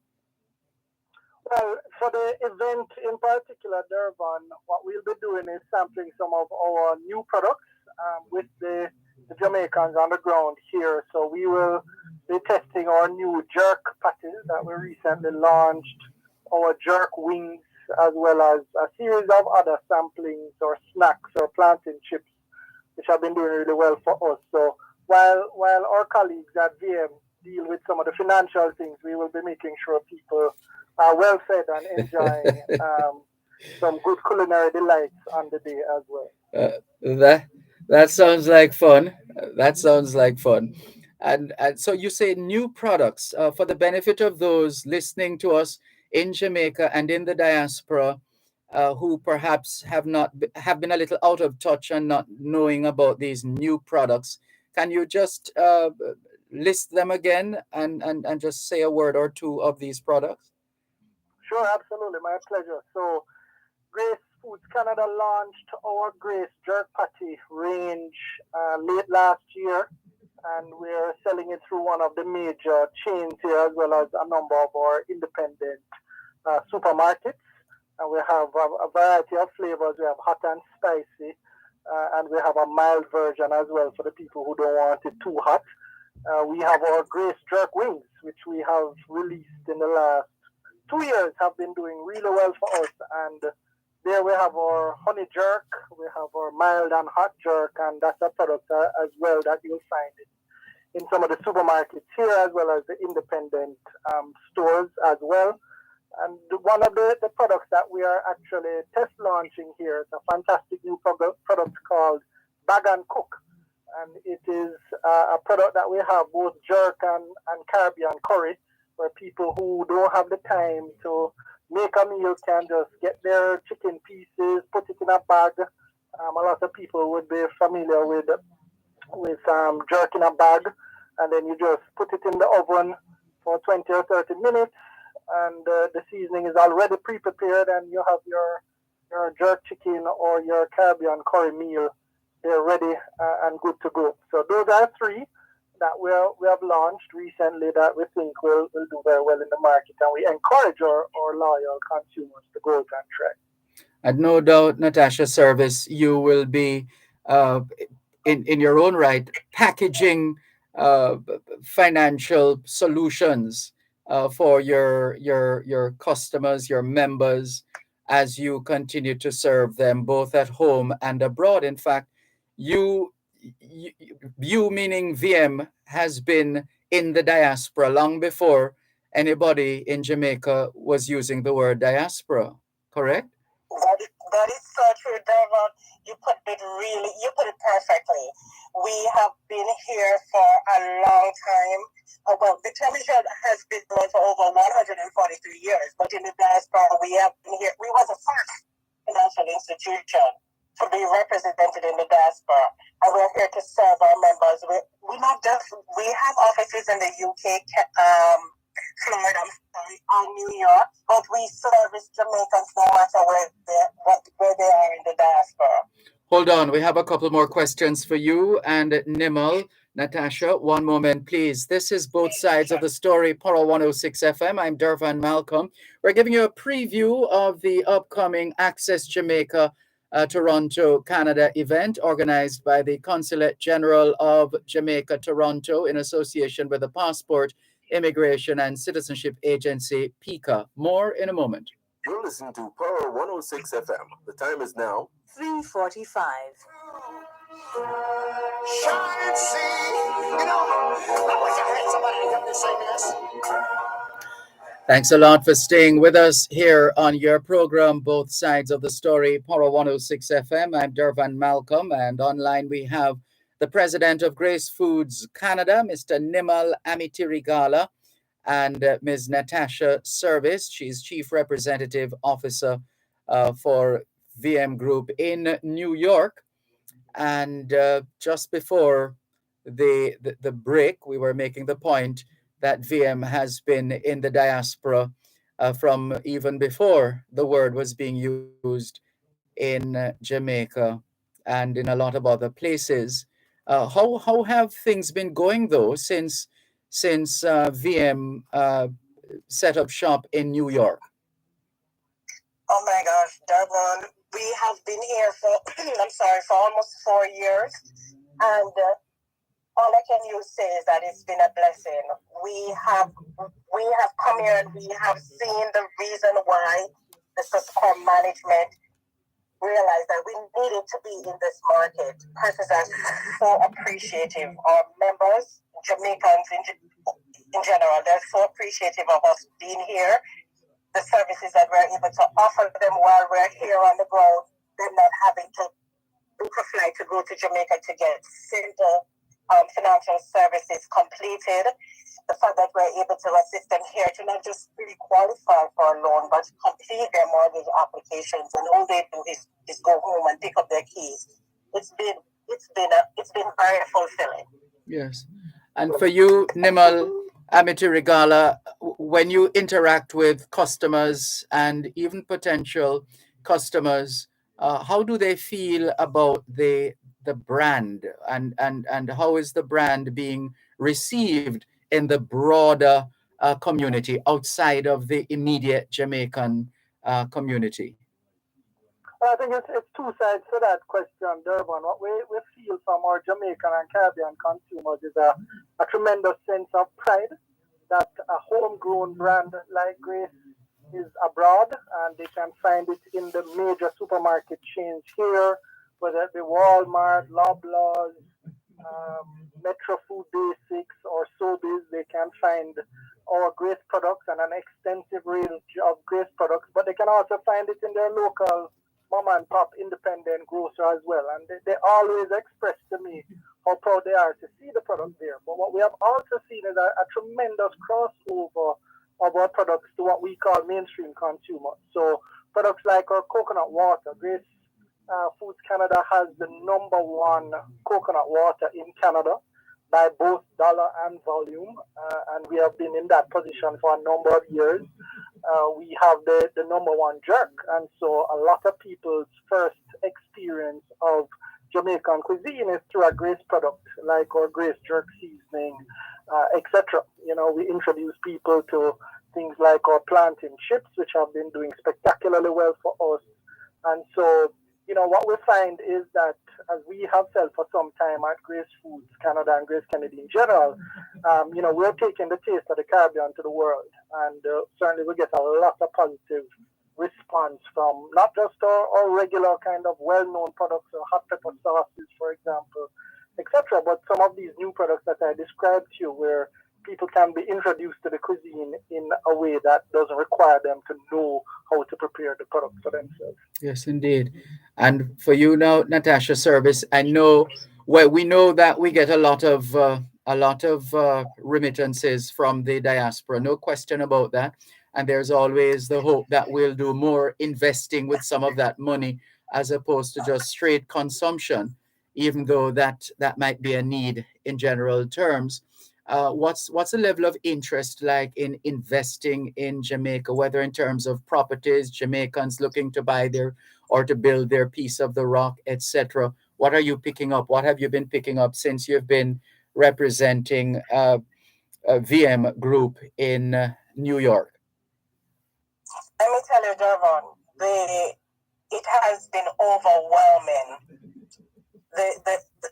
The support, the persons who are from grassroots all the way up to CEOs, members, Jamaicans in general are just interested. Everybody is now interested in not only looking at investment property, but looking at having a second home, helping their families back home who are not able to afford it, to join together with them to make their dreams a reality. It is, as I said before, it's an amazing feeling to know that we are on the ground and we are able to help Jamaicans here in the diaspora to achieve their dream of home ownership. And as our logo says, we're here to transform the everyday life of Dominicans at home and abroad. Indeed, and it's an opportunity too, isn't it, Nimal Amitirigala, with all that has happened and continues to happen over the past 2+ years at all over the world, an opportunity to reconnect, to safely interact with and engage members of the public, look them in the eye, and hear from them what their favorites are, and if they have any issues, what those are. That kind of engagement face to face is priceless, isn't it? Absolutely, Dervan. And, we are so pleased to be back out. We are in the food business, and it's so crucial, especially when you have new products, for your consumers to taste and try these products, and for you to be able to do sampling, for us to be participating in a lot of the big events. The Toronto Caribbean Carnival is coming up that we'll actively be involved in as well. And so, we are really excited about this summer, because we think there are going to be a lot of events. People are happy to be outside again. Thankfully, the risk of COVID is reducing. We know it has not yet gone away, so we will try to enjoy safely. Yes. And for you, Natasha Service, in terms of the one-on-one, face-to-face engagements, interactions, how much does that mean to you and your team? Oh, it means a lot. Just being able to just gel with our people on the ground, as we like to say back home, it's just great. We at our office in New York, unfortunately now we cannot take walk-ins, but if anyone can call our office, we're open Mondays to Fridays. We take our customers between 10 o'clock and 4 o'clock. Just call us at 347-344-5790. We are willing and able to help you, not just persons in New York, but anywhere across the diaspora. Mm-hmm. And in terms of the plan going forward, Nimal, you said there are maybe one or two events or a lot of events coming up and so on. How do you decide which events, as a brand, a mega brand like Grace? How do you determine, or what determines which events and activities you associate with? Well, Dervan, it always comes back to us, as our group CEO, Don Webby, likes to speak about our core values. And so any event, any partnership that we undertake, we always look for partners who operate with honesty, integrity, and trust, which are those Grace Kennedy core values that we have had since 1922. And, we also look at events that are family-oriented. Very much we are a family brand in many ways. People grew up on our brand. But we also want to appeal to the younger generation too. And so, as I'm sure your listeners in Jamaica and around the world has seen, Grace has started to really introduce some exciting brand ambassadors, both in athletics, like our Shelly Ann Fraser Price, who we're so proud of, but younger athletes like Brianna as well, and Ding Dong that we have a partnership with. And again, with the internet, you get visibility across the world with some of these wonderful partnerships. But again, I think to answer your question in a snapshot, it's basically events and that really align with our core values as a company. And Natasha Service, what is key is a level of reinvention, like a brand that is as powerful as VM, which has been around for more than 140 odd years. You are constantly, seemingly reinventing yourselves and maintaining a level of relevance. For example, the rebranding. I don't know if that's what you call it, a rebranding or refreshing, whatever term you use. Yes? Yes, Dervan, we're so excited about it because, of course, we have to reinvent ourselves. We can't stay the same like we were 100 and odd years ago. Things and times have changed. And Victoria Mutual Group is so much more than just helping Jamaicans to own their home. I like to refer to us as a one-stop shop. We have insurance, pension, wealth management, money transfer, real estate services, and it goes on and on and on. So you can go to us and get your full suite of financial services in one place. Yes. How sweet is that? Can't get any better than that. It doesn't get any better than that. That's right. And Nimal, what will say to you at the end of this Access Jamaica Toronto Canada event that you have achieved your objective or objectives? What are the the key elements that will say to you, yes, this is exactly why we associated with the event, and this is what we have received? I think Dervan, Grace Canada has always, and Grace Foods Canada as a subsidiary has always believed that whatever is good for Grace Jamaica is good for Grace Kennedy, right? And so wherever our people are able to access useful services, even if they're not ours, we want to be present, we want to be supporting those events where the lives of Jamaicans are made easier.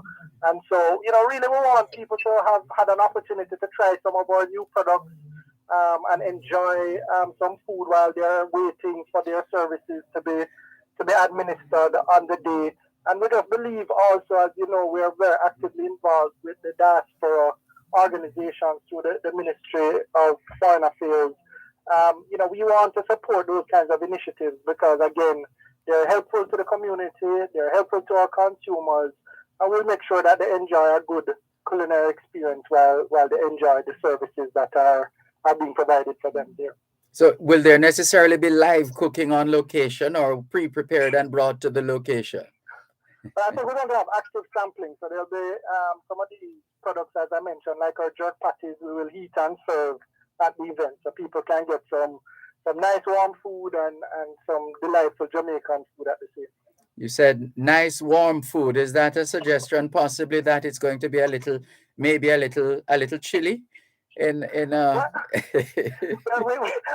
been enjoying really good weather Yes. so far this summer. It's been a little cooler than normal, but certainly it is summertime here and it doesn't last very long, so we soak it up and we enjoy it as much as we can. But what we can guarantee our consumers is cold or hot, Grace products are always there for their pantry. Absolutely. And it's a hop, skip, and jump for you, Natasha, service, where you are in New York, not too far away from Canada, eh? Yes, it is. Yes, it is. And we are so excited to partner with Pika. We have made at VM Group have made a commitment to Pika that anywhere they go with Access Jamaica, we will be there. Oh. Because it's a great opportunity for us to not just to meet up with our members, but prospectives who want to do business back home. That is what we're about, helping Jamaicans anywhere across the diaspora who want to do business back home. In fact, that is why we've made a commitment with Pika. Yes, in fact, I think some of your team members were in the UK over the weekend for the Angel Foundation Afro-Caribbean Expo, which was held at Harris Academy Sports Hall. Wonderful. All right, so for more information on the respective brands, let's get some quick, snappy connection links, starting with you, Nimal. How do we keep track of the Grace brand? Well, here it's, I encourage everybody to go to Instagram at GraceFoodCA. I think that's a great way to get a visual experience of our products, great recipes that you can quickly put together, and an introduction to our new products. So at GraceFoodCA on Instagram. And for VM, Natasha? I just make it very simple. Just go to www.vmgroup.com and you'll be able to find all the products and services and the different subsidiaries that we have. Excellent.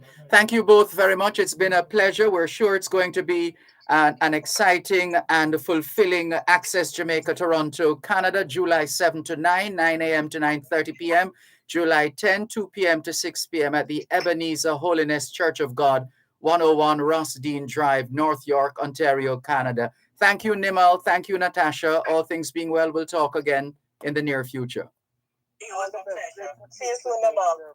Okay, great. Bye-bye.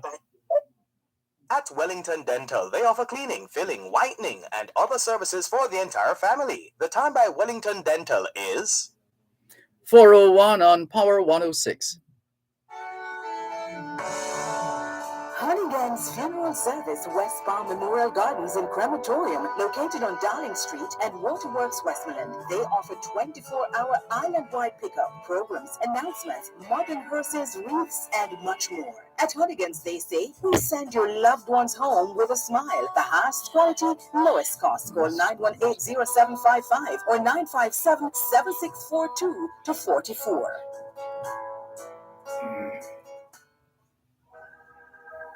America, America, make God thy gold refine. American Independence Day in the USA.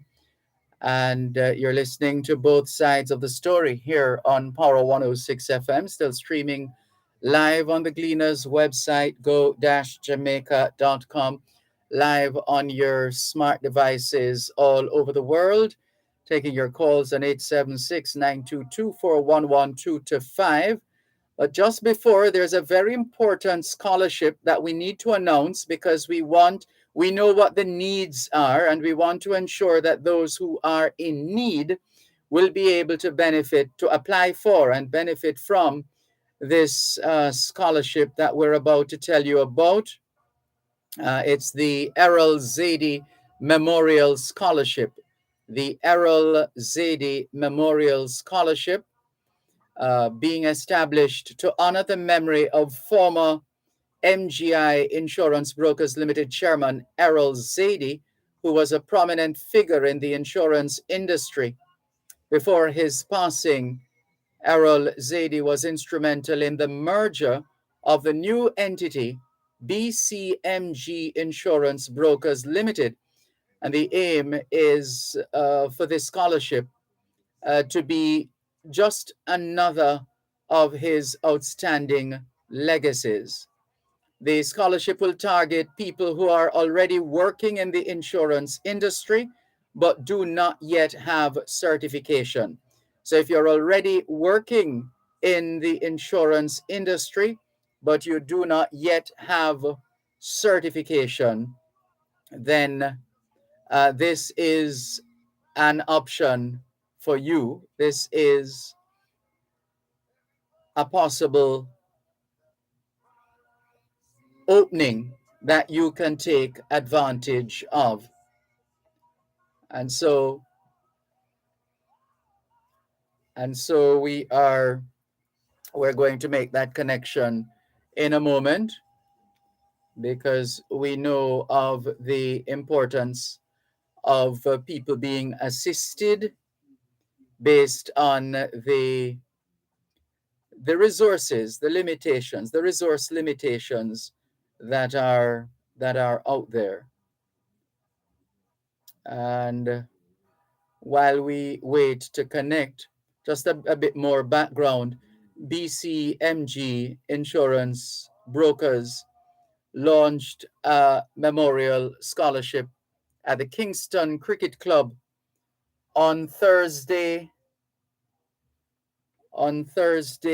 the 30th of June. It was. That's when the launch took place. And we're going to make that connection in just a moment. But the launch of this scholarship program took place on Thursday, the 30th of June, in honor of the late insurance industry stalwart and BCMG chairman Errol Zadie. He was a prominent figure in the industry and served in many capacities that advanced the industry over the course of almost 3 decades. The brokerage hopes to highlight and acknowledge the work of Errol Zadie, who was also integral in the company's formation when he assisted with the merger between Billy Craig and MGI Brokers in 2020. Errol Zaidi was also instrumental in the establishment of the College of Insurance and Professional Studies, where the scholarship will be tenable. So this scholarship we're telling you about will be tenable at the College of Insurance and Professional Studies. And Errol Zaidi, as we said, was instrumental in the establishment of the College of Insurance and Professional Studies, and that's where the scholarship is tenable. The scholarship is targeting people who are already working in the industry but do not yet have certification. So we're standing by. Okay, we have Thomas Shelby. No, can't hear you.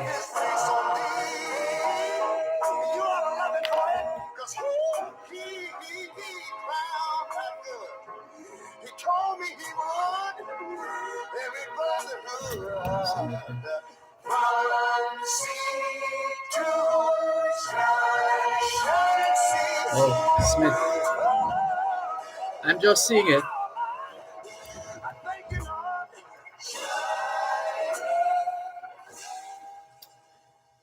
Thank you so much for staying with us here on your program, Both Sides of the Story, Power 106 FM.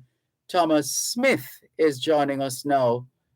He is the CEO of BCMG Insurance Brokers. Good afternoon, Thomas Smith. How are you? Thank you, Dervan. Are you hearing me okay? Yes, I am. Thank you very much. Good to hear you. Good to have you on board, Both Sides of the Story, this afternoon. And we're anxious to learn more about this Errol Zaidi scholarship. And we want to begin by finding out well, we've already made it clear that the scholarship is for those who are already working in the insurance industry. So first up, for someone listening to us, maybe they are in fact already working in the insurance industry, but do not yet have certification. How do they apply? What do they need to know? What do they need to do? Well, first of all, before I answer you, Sure. Let me just say thanks very much. I listened to your build-up, and you have given a very, very thorough and complete overview of how the scholarship came about. So thank you very much for doing all of that, Dervan. Sure. Excellent. So the College of Insurance and Professional Services has a website, and that website has all of the information in relation to the scholarship. So, and for all of those in the insurance industry who would be trying to apply are very much, most of the offices that they work for are very much fully aware and cognizant of the insurance college and would have all of the contact details. And even if you can't access the website, a quick telephone call there would be able to provide all of the necessary details on how to apply and the various different criteria that would be required for you to submit your application. So it's a very straightforward and should be clear process. Yes. And so we're hoping that quite a few people obviously will apply. Right. So I gather the deadline for applications is no later than Friday the 12th of August. And so there's still a little time yet. Yeah, man, there's a good amount of time. This obviously we just launched, so it needs to get out into the sphere of the insurance industry, so word is permeating through. And there'll be more than enough time for everybody to put together their application forms. And the reason why there is a deadline is because the new term at the college starts in September. And so the courses start over and run during that period of time. So we want to get the scholarship winner set up and ready to go for the first course, as the scholarship will involve a number of different courses. Mm-hmm. And no doubt there are those who perhaps are awaiting, maybe some of them are awaiting results as well, because in terms of exams, but this, would that still, they would still need to bring forward those qualifications in terms of supporting documents of their academic achievements, correct? Yes, but if they've done exams recently and waiting on results, then they can still, that should not stop them from putting in the application, Right. and then supporting the subjects with their results after. Let's not discourage people who are just doing exams. Absolutely, we're with you on that. And we don't want to discourage people in terms of the age either. In terms of the requirement, minimum age of would be about, I think it's 25 years. That's the minimum. But in terms of persons are able to apply. Yes. Mm-hmm. But I'm also seeing that must be at least 18 years of age at the time of application submission. Yes. Mm-hmm. So there are different categories, obviously, different. What is obvious is that there is no one size fits all scenario here. It's just making it clear to potential applicants that there are options. There are different streams. Yes, and the college is set up and designed for working persons. Yes. So a lot of the courses are outside of the normal work hours, and even those that have to be within working hours, they'll try to schedule them at a minimum so as not to disrupt your ability to earn. Yes. And still study and qualify yourself for future advancement. So we really need, our industry has always required a constant renewal of expertise, professionalism, and to keep the industry not just alive, but at a very high standard, which we have been able to achieve over the past number of years. And so this is important for us to continue to refresh our level of expertise in the industry. Yes. And it also, it's an industry that on the face of it appears to be doing very well and attracting a lot of new entrants. For sure. Mm-hmm. As we're constantly expanding, the insurance companies, the brokerages, the agents, sole agents, small agents, substantial brokerages, major insurance companies. The market is fairly broad spectrum in terms of players. Market, obviously, in every situation, you do have your dominant players. Mm-hmm. But the fact of the matter is that outside of Kingston, to service the insuring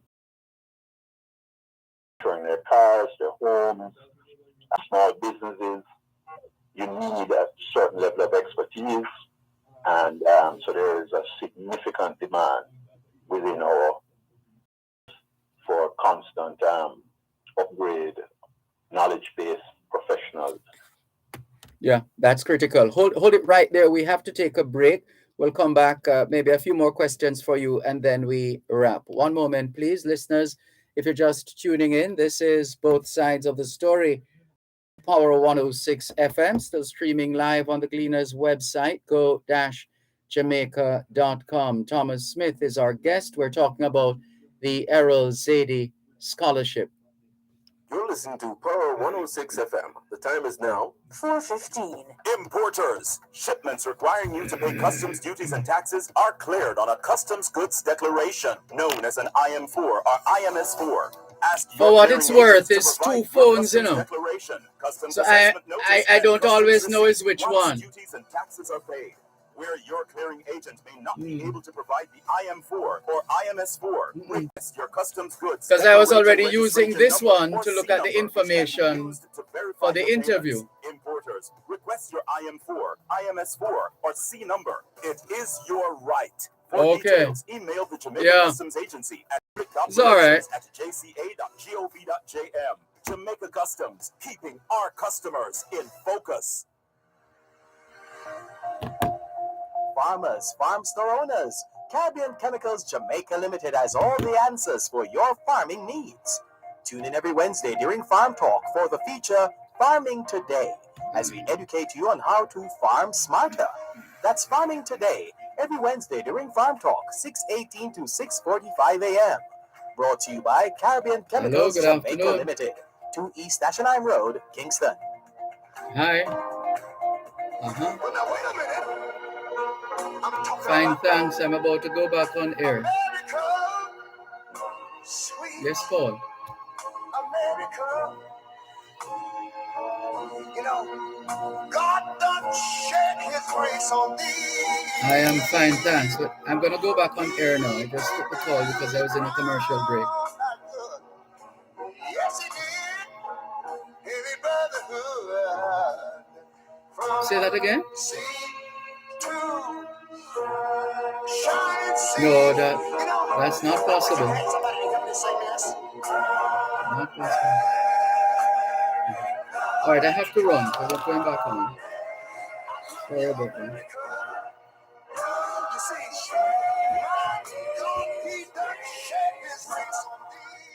Thanks a lot for staying with us here on your program, Both Sides of the Story, Poro 106 FM, still streaming live on the Gleaners website, go-jamaica.com. There is a new scholarship that is available, and we want the world to know about it. It's the Errol Zadie Memorial Scholarship, and we've given you the background, but you know what we like to say, the R in radio is for repetition, and they say repetition is the greatest form of pedagogy. And so it's BCMG Insurance Brokers. They are the ones who launched this Memorial Scholarship. And that launch, as we said, took place just a few days ago, actually, the last day in the month of June, in honor of the late insurance industry stalwart and BCMG chairman Errol Zadie, quite a prominent figure in the industry and one who served in many capacities that were not self-serving, but in the name of advancing the industry. And that took place over 3 decades, and the evidence of the work put in is still very much alive and kicking. And this is what life is about, isn't it? We come into this world and we play our part and do what we can and try to leave this place a little better than we found it. Well, case in point, Errol Zadie. And so for those who would like to apply, we've been getting some of the details from Thomas Smith, CEO of BCMG Insurance Brokers. So for those who'd like to know what you need, in terms of applying, and also other information that you would like to know. For example, Mr. Smith, is it just one? It's one scholarship, one main scholarship that is being offered. Dervan, the scholarship is one scholarship per year. Okay. The recipient of the scholarship is required to finish the courses to complete the designation in a 2-year period. So they can actually do the courses over 2 years, but each year we will award the scholarship. So it should go on in perpetuity, and hopefully BCMG will be around for a long while so that we can maintain the scholarship. Yes. And it's also important, isn't it, for the recipients or the recipient to maintain a standard in order to continue being a beneficiary of the scholarship? Well, once they get their designation, they will be now considered at a level of professionalism within the industry. Oh. So they'll work at various different, whether they're working in an insurance company, whether they're working in a broking office, whether they're working at an agency. In some instances, it might even be outside where there's some affiliation that deals with insurance. So there's a lot of opportunities for persons who are qualified under the scholarship. But what will happen is that the overall capacity within the industry will be increased every year with the addition of one new qualified individual. That is clearly aimed at maintaining standards and ensuring that there's a level of continuity going forward, which makes a lot of sense. Yes, very important. This industry is vital to the economic advancement of our beloved little island here. And so, as you know, we insure, and I use this as a very, the wheels of industry, from motor cars, personal assets from your house to your other personal assets, to all of our industrial and commercial exposures. So it is important that if you're going to run a successful business, you want to be able to sleep well at night to know that your assets are covered, that you can use your assets to collateralize loans, that you can expand your business when you buy new pieces of equipment, that they're properly covered.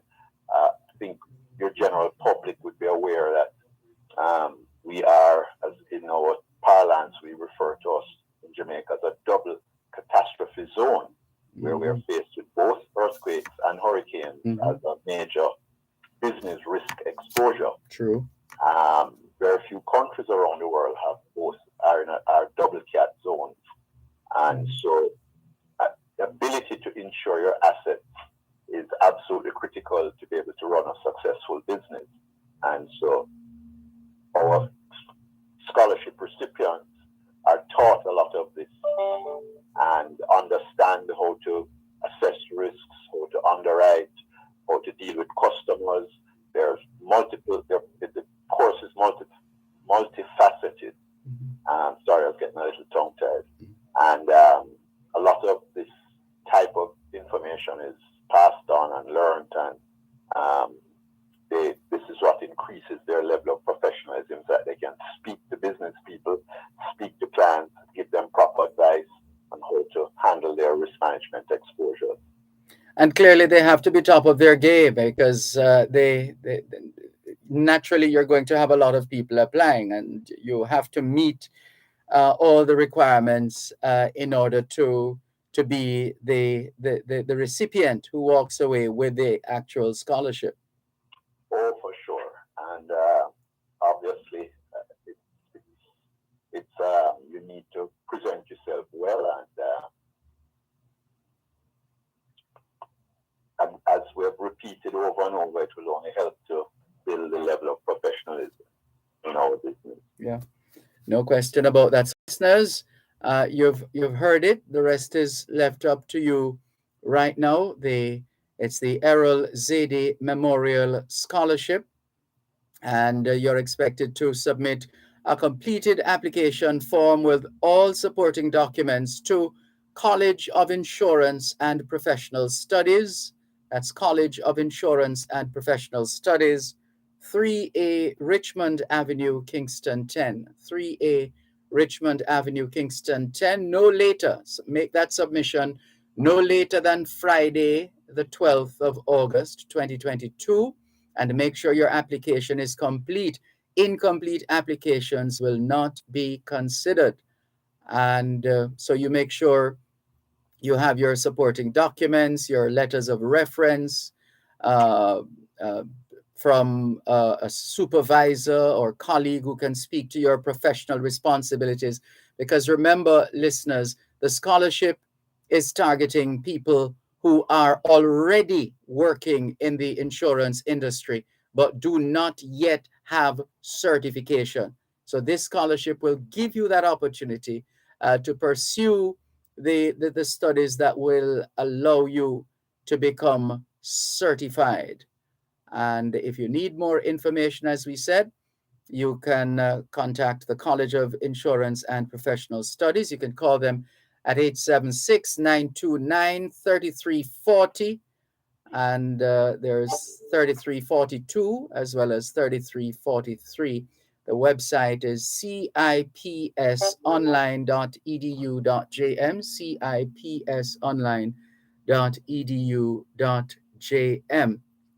So we thank you very much for spending some time with us this afternoon, Mr. Smith. It's been a pleasure having you on board, and we're happy, as we said, to play our part in popularizing this Errol Zaidi Memorial Scholarship, and it can only augur well for the future of the industry. Well done to you and all the other stakeholders.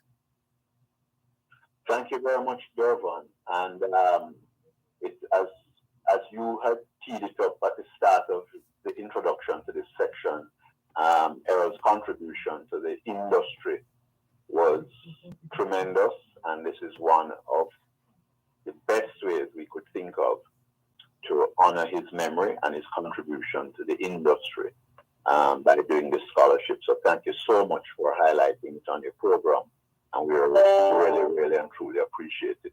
Thanks much. It's been a pleasure. Thank you very much. All the best. Thank you. Good. Take care.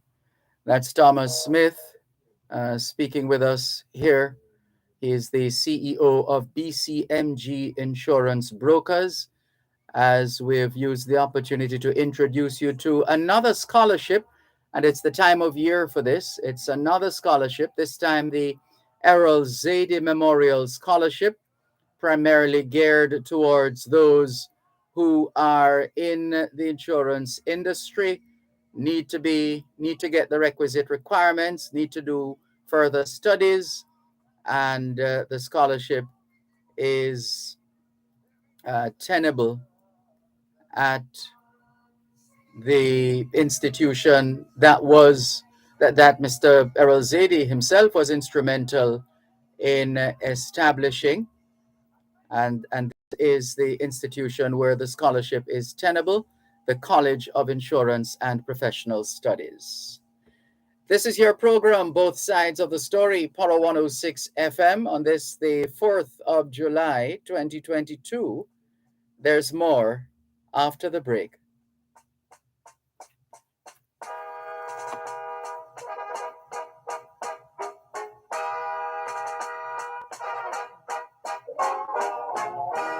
Oh, beautiful, our heroes proved in liberating strife.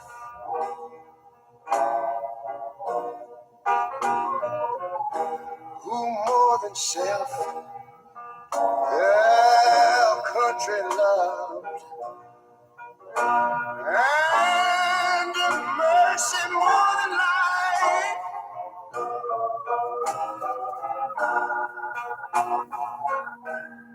You're listening to Power 106 FM. The time is now 4:30. America, make God thy gold refined. De hora es en español, son las 4:30. Quelle heure est-il en français? Les 4:30. 现在几点了？4点30分。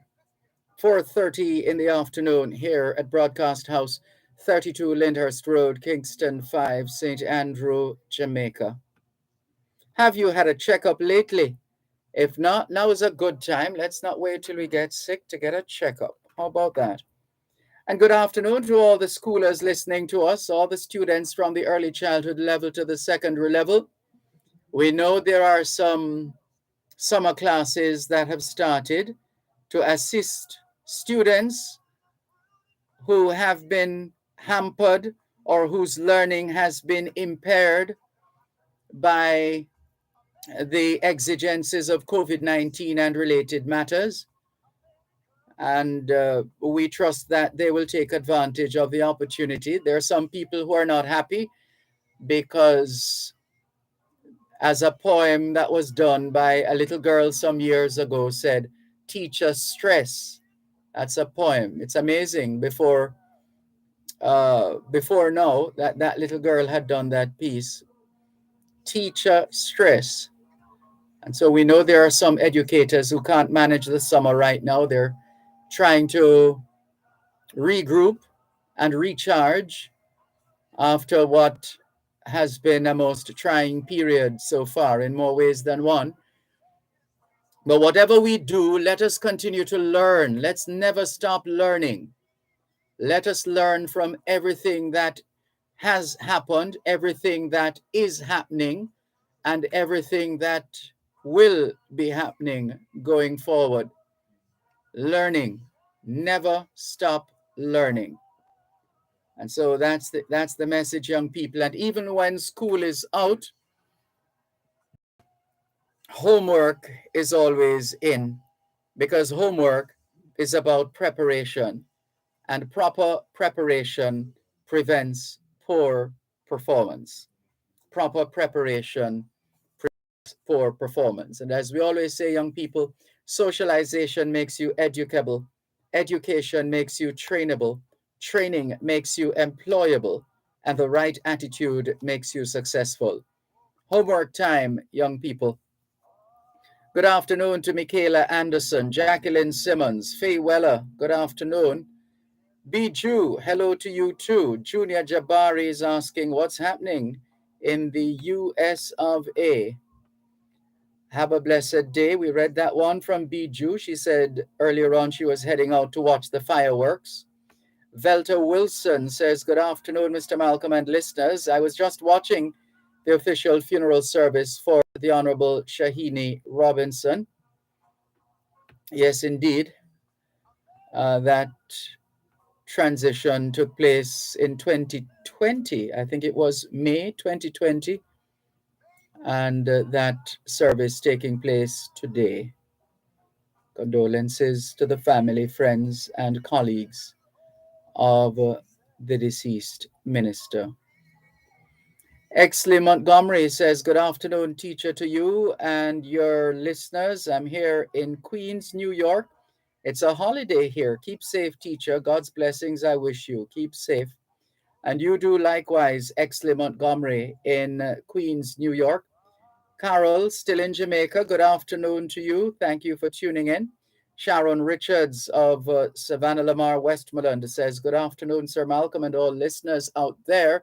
I greet you well, late today, but at least I'll catch the benediction. One love. Inez Ayona Campbell says, good afternoon, everyone. Happy July 4th to you too, Inez Ayona Campbell. Thank you very much. That's Facebook Live. Let's hop over to YouTube. Ricardo in Glengoff, St. Catherine, tuned in as usual. Jamaican View says, it's great to hear on Power 106 the best rendition of America the Beautiful by Ray Charles. Despite its challenges, it's a blessing for many of us Jamaican Americans to live here. Happy 4th to you too, Jamaican View. And Ricardo continues to greet everybody. Herbert Bogle says, hi, Mr. Malcolm. Good afternoon. I'm watching you from New York City. God's blessings on you, my brother. To you too, Herbert Bogle. Sean, good afternoon to you. Angela Pink, hello to you too. And Jamaican View says, thanks for the knowledge you impart, Dervan. I didn't know that the Kingston Public Hospital is the same age as the independent United States. So it is, Jamaican View. Asher Ash says, hi, Mr. Dervan, just tuning in from London, England. Have a nice day. And you too, Asher Ash. Ras Ayuda in the UK is tuned in as well. Leon Robinson, a pastor in St. Mary, did the same thing to my aunt. Now his kids have the house. Oops, this is reference to one of the points raised on Land Solutions today. Leon Robinson says, very good, Council. And that must have been for Calicia Findlay. And Leon Robinson says, happy July 4th to all in the USA. Karine Campbell says, good afternoon, Mr. Malcolm and listeners. To you too, Karine Campbell. Think Tank says, happy July 4th for those who are celebrating. We're outside Rockaway Beach is the place to be here in Queens, New York City. Have fun and be safe, Think Tank. Donovan Campbell says, good day, Mr. Malcolm, viewers and listeners. To you too.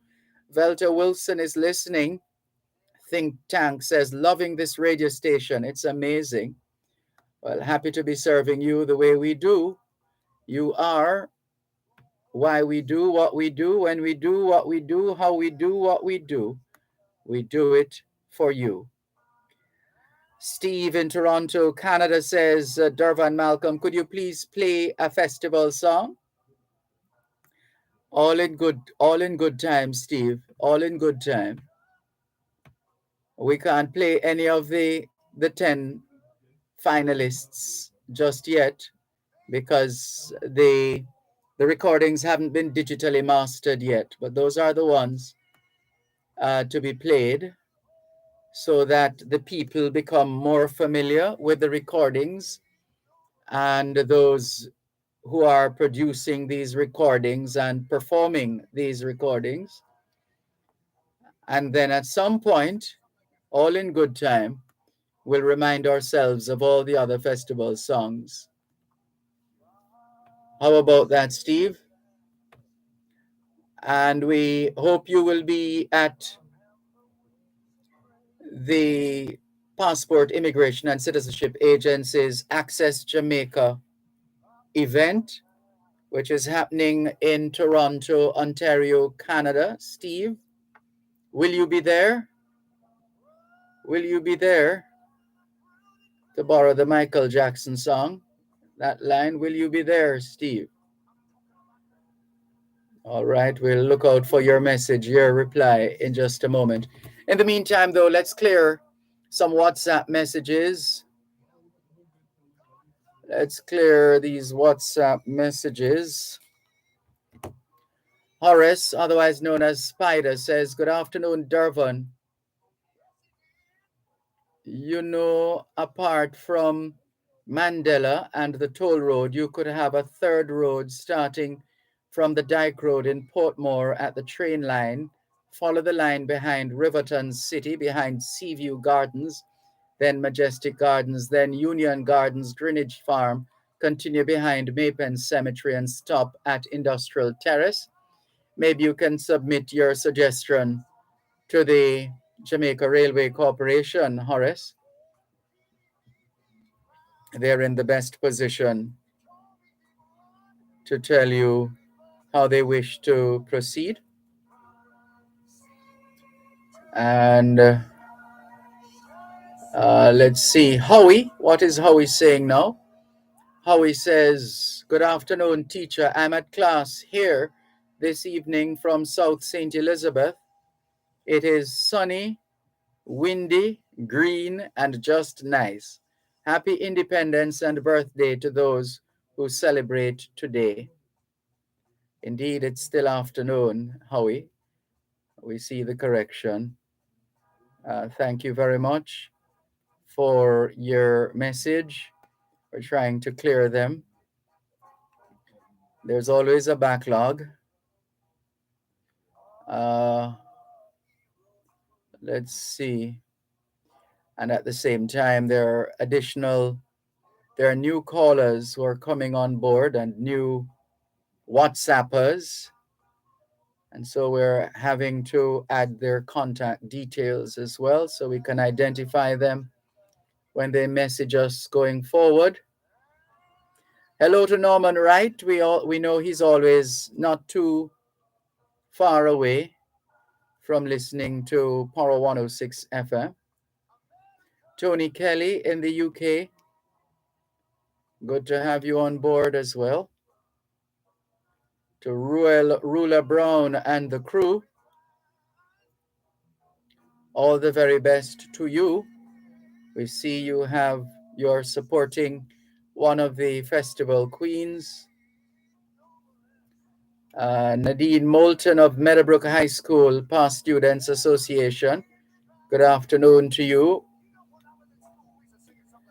Neil Curtis of Farm Up Jamaica.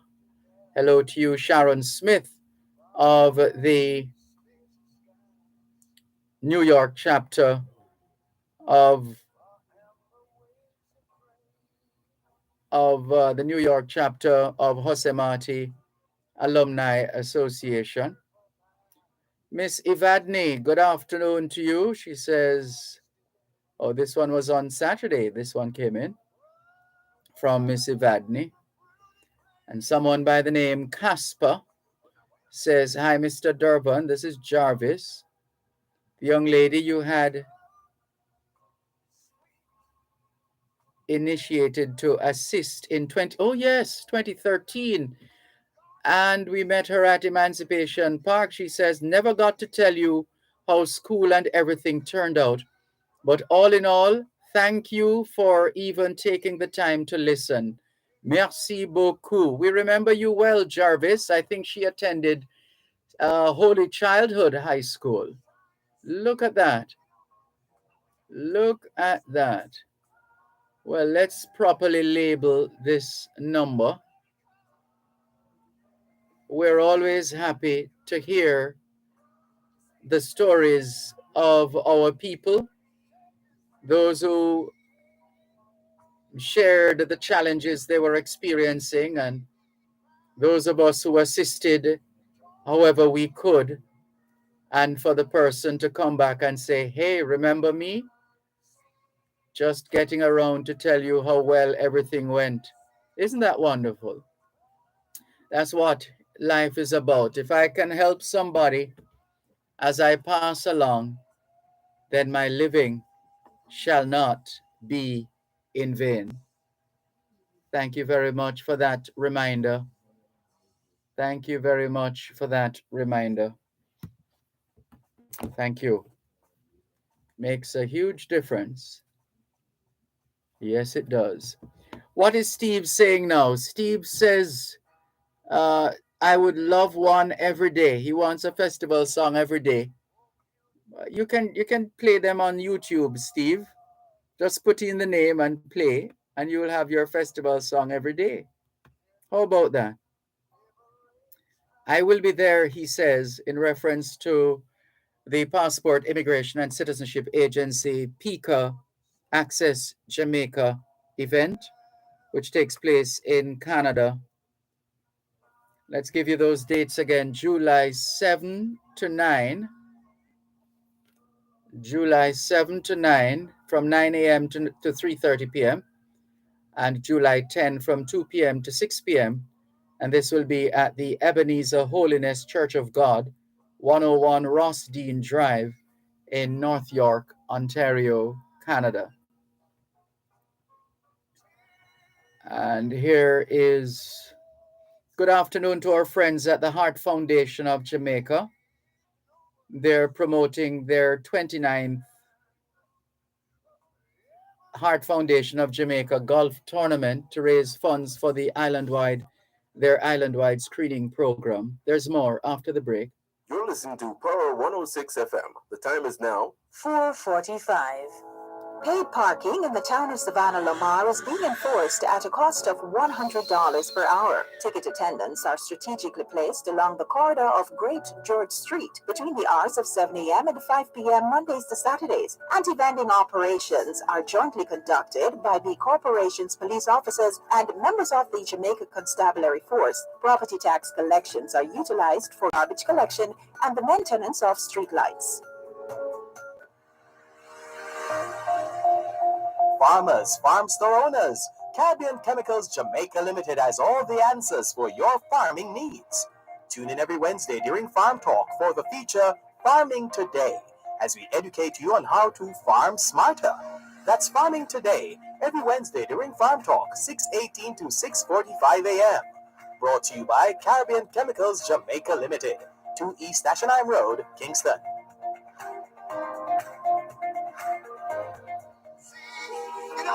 Put your hands, somebody, and help me sing this.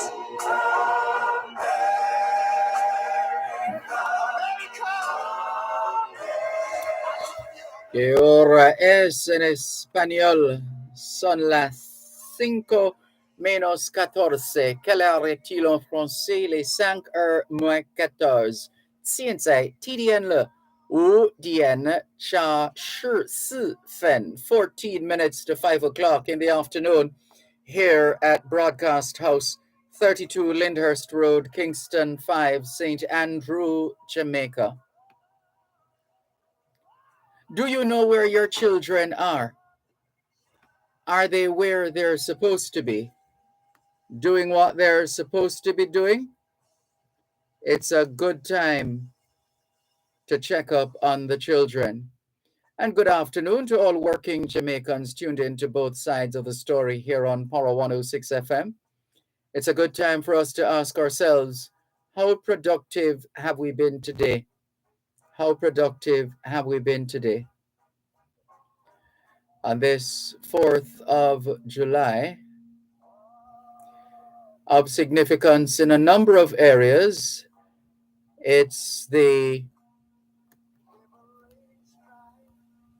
Independence Day for the United States of America. It's also Independence Day for Rwanda.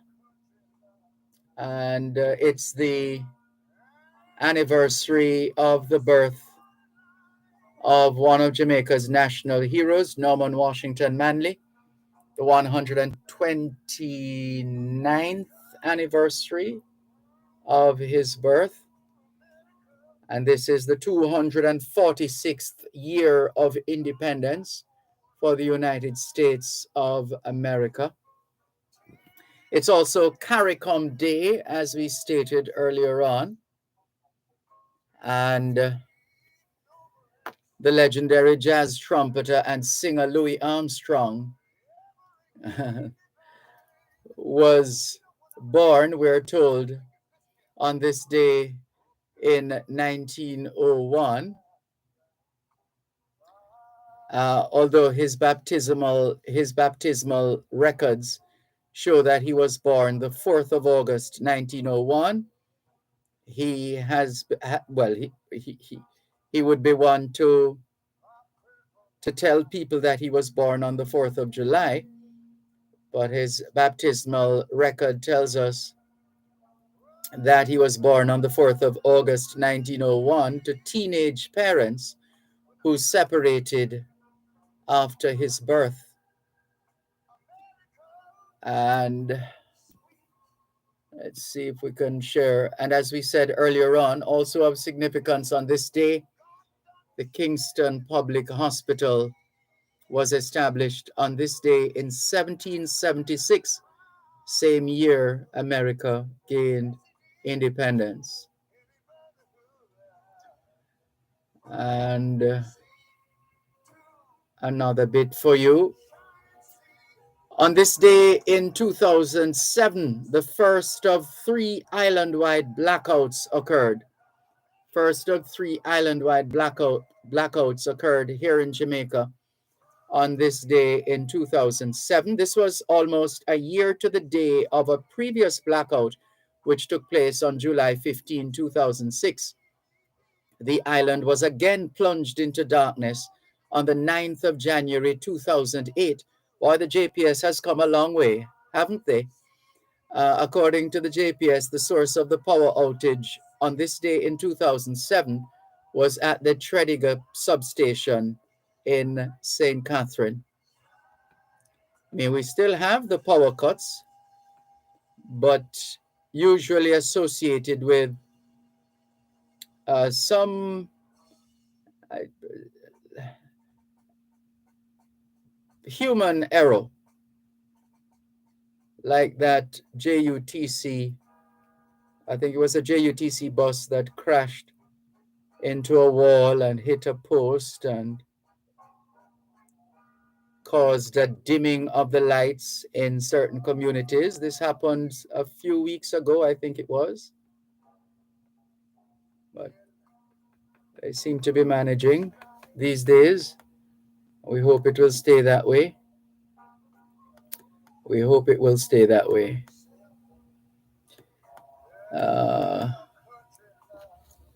And this America the Beautiful poem,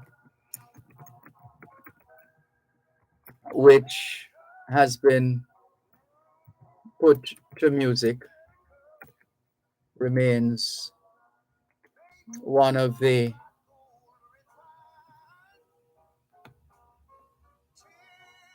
gems of the great United States. America the Beautiful was written by Catherine Lee Bates as a poem in 1893 and first published in 1895. It was combined with music composed by church organist Samuel A. Ward in 1910.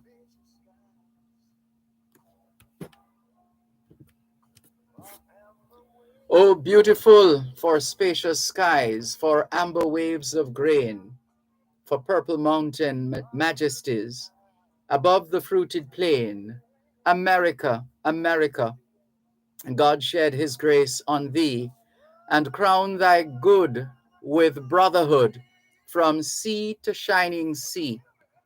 O beautiful for pilgrim feet whose stern impassioned stress a thoroughfare of freedom beat across the wilderness.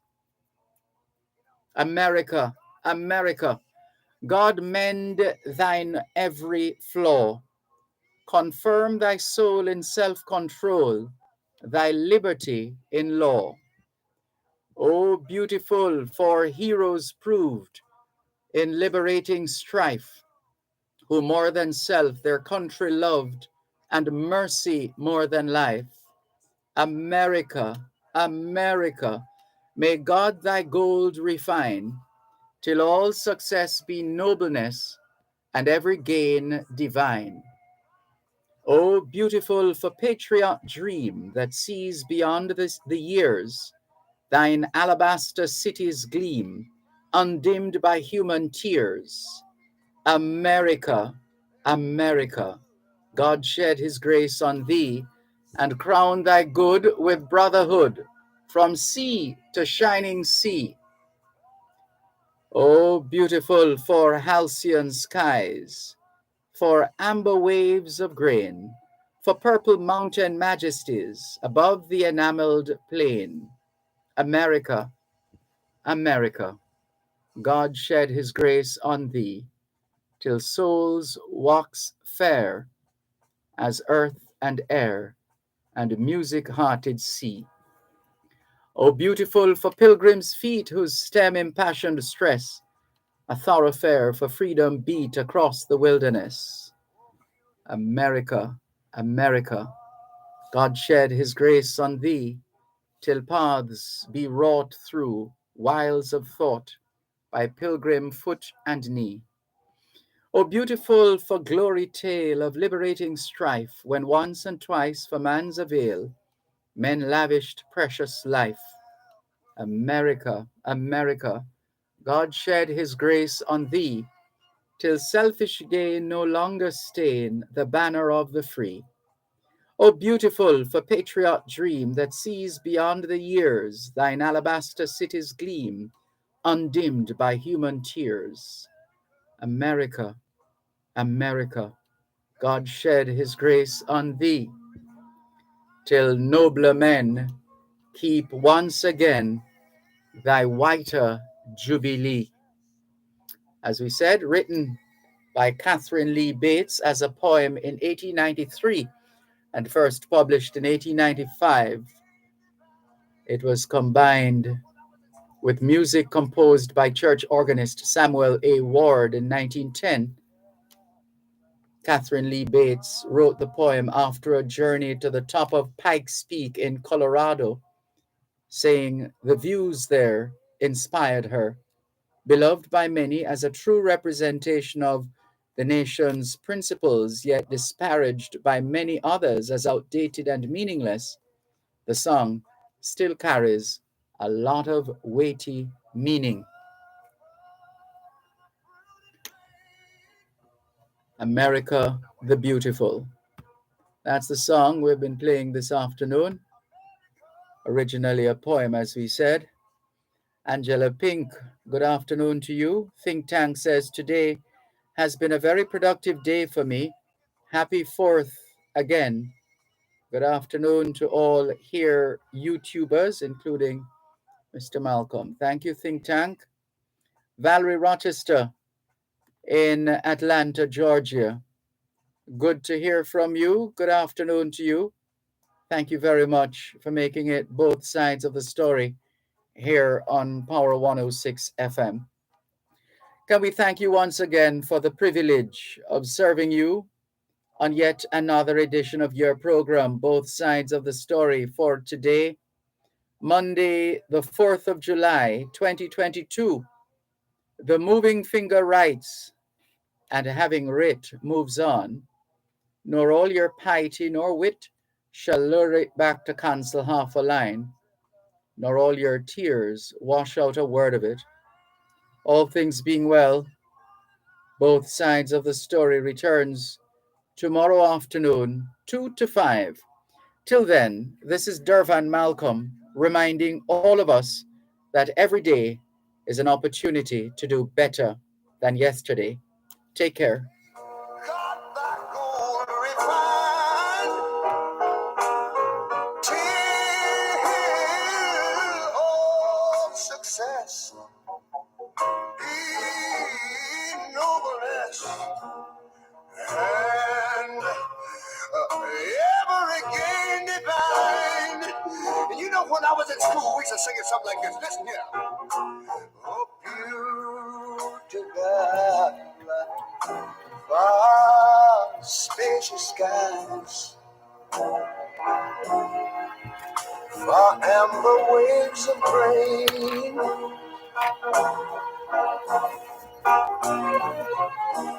far purple mountain majesties, over the fruited plain. But now wait a minute, I'm talking about America, sweet America. You know, God done shed his grace on thee. He crowned that good. Yes, he did. Every brotherhood from sea to shining sea. You know, I wish I had somebody to help me sing this. America, I love you, America. You see, my God, he done shed his grace on thee. You ought to love him for it, because he crowned that good. He told me he would. Every brotherhood from sea to shining sea.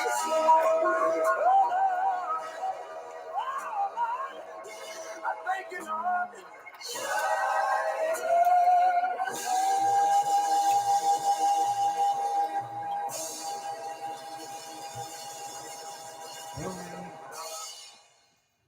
You're listening to Power 106 FM. The time is now 5 o'clock. news, comprehensive, powerful, and credible. Power 106 FM now presents a simulcast of Radio Jamaica's News at 5.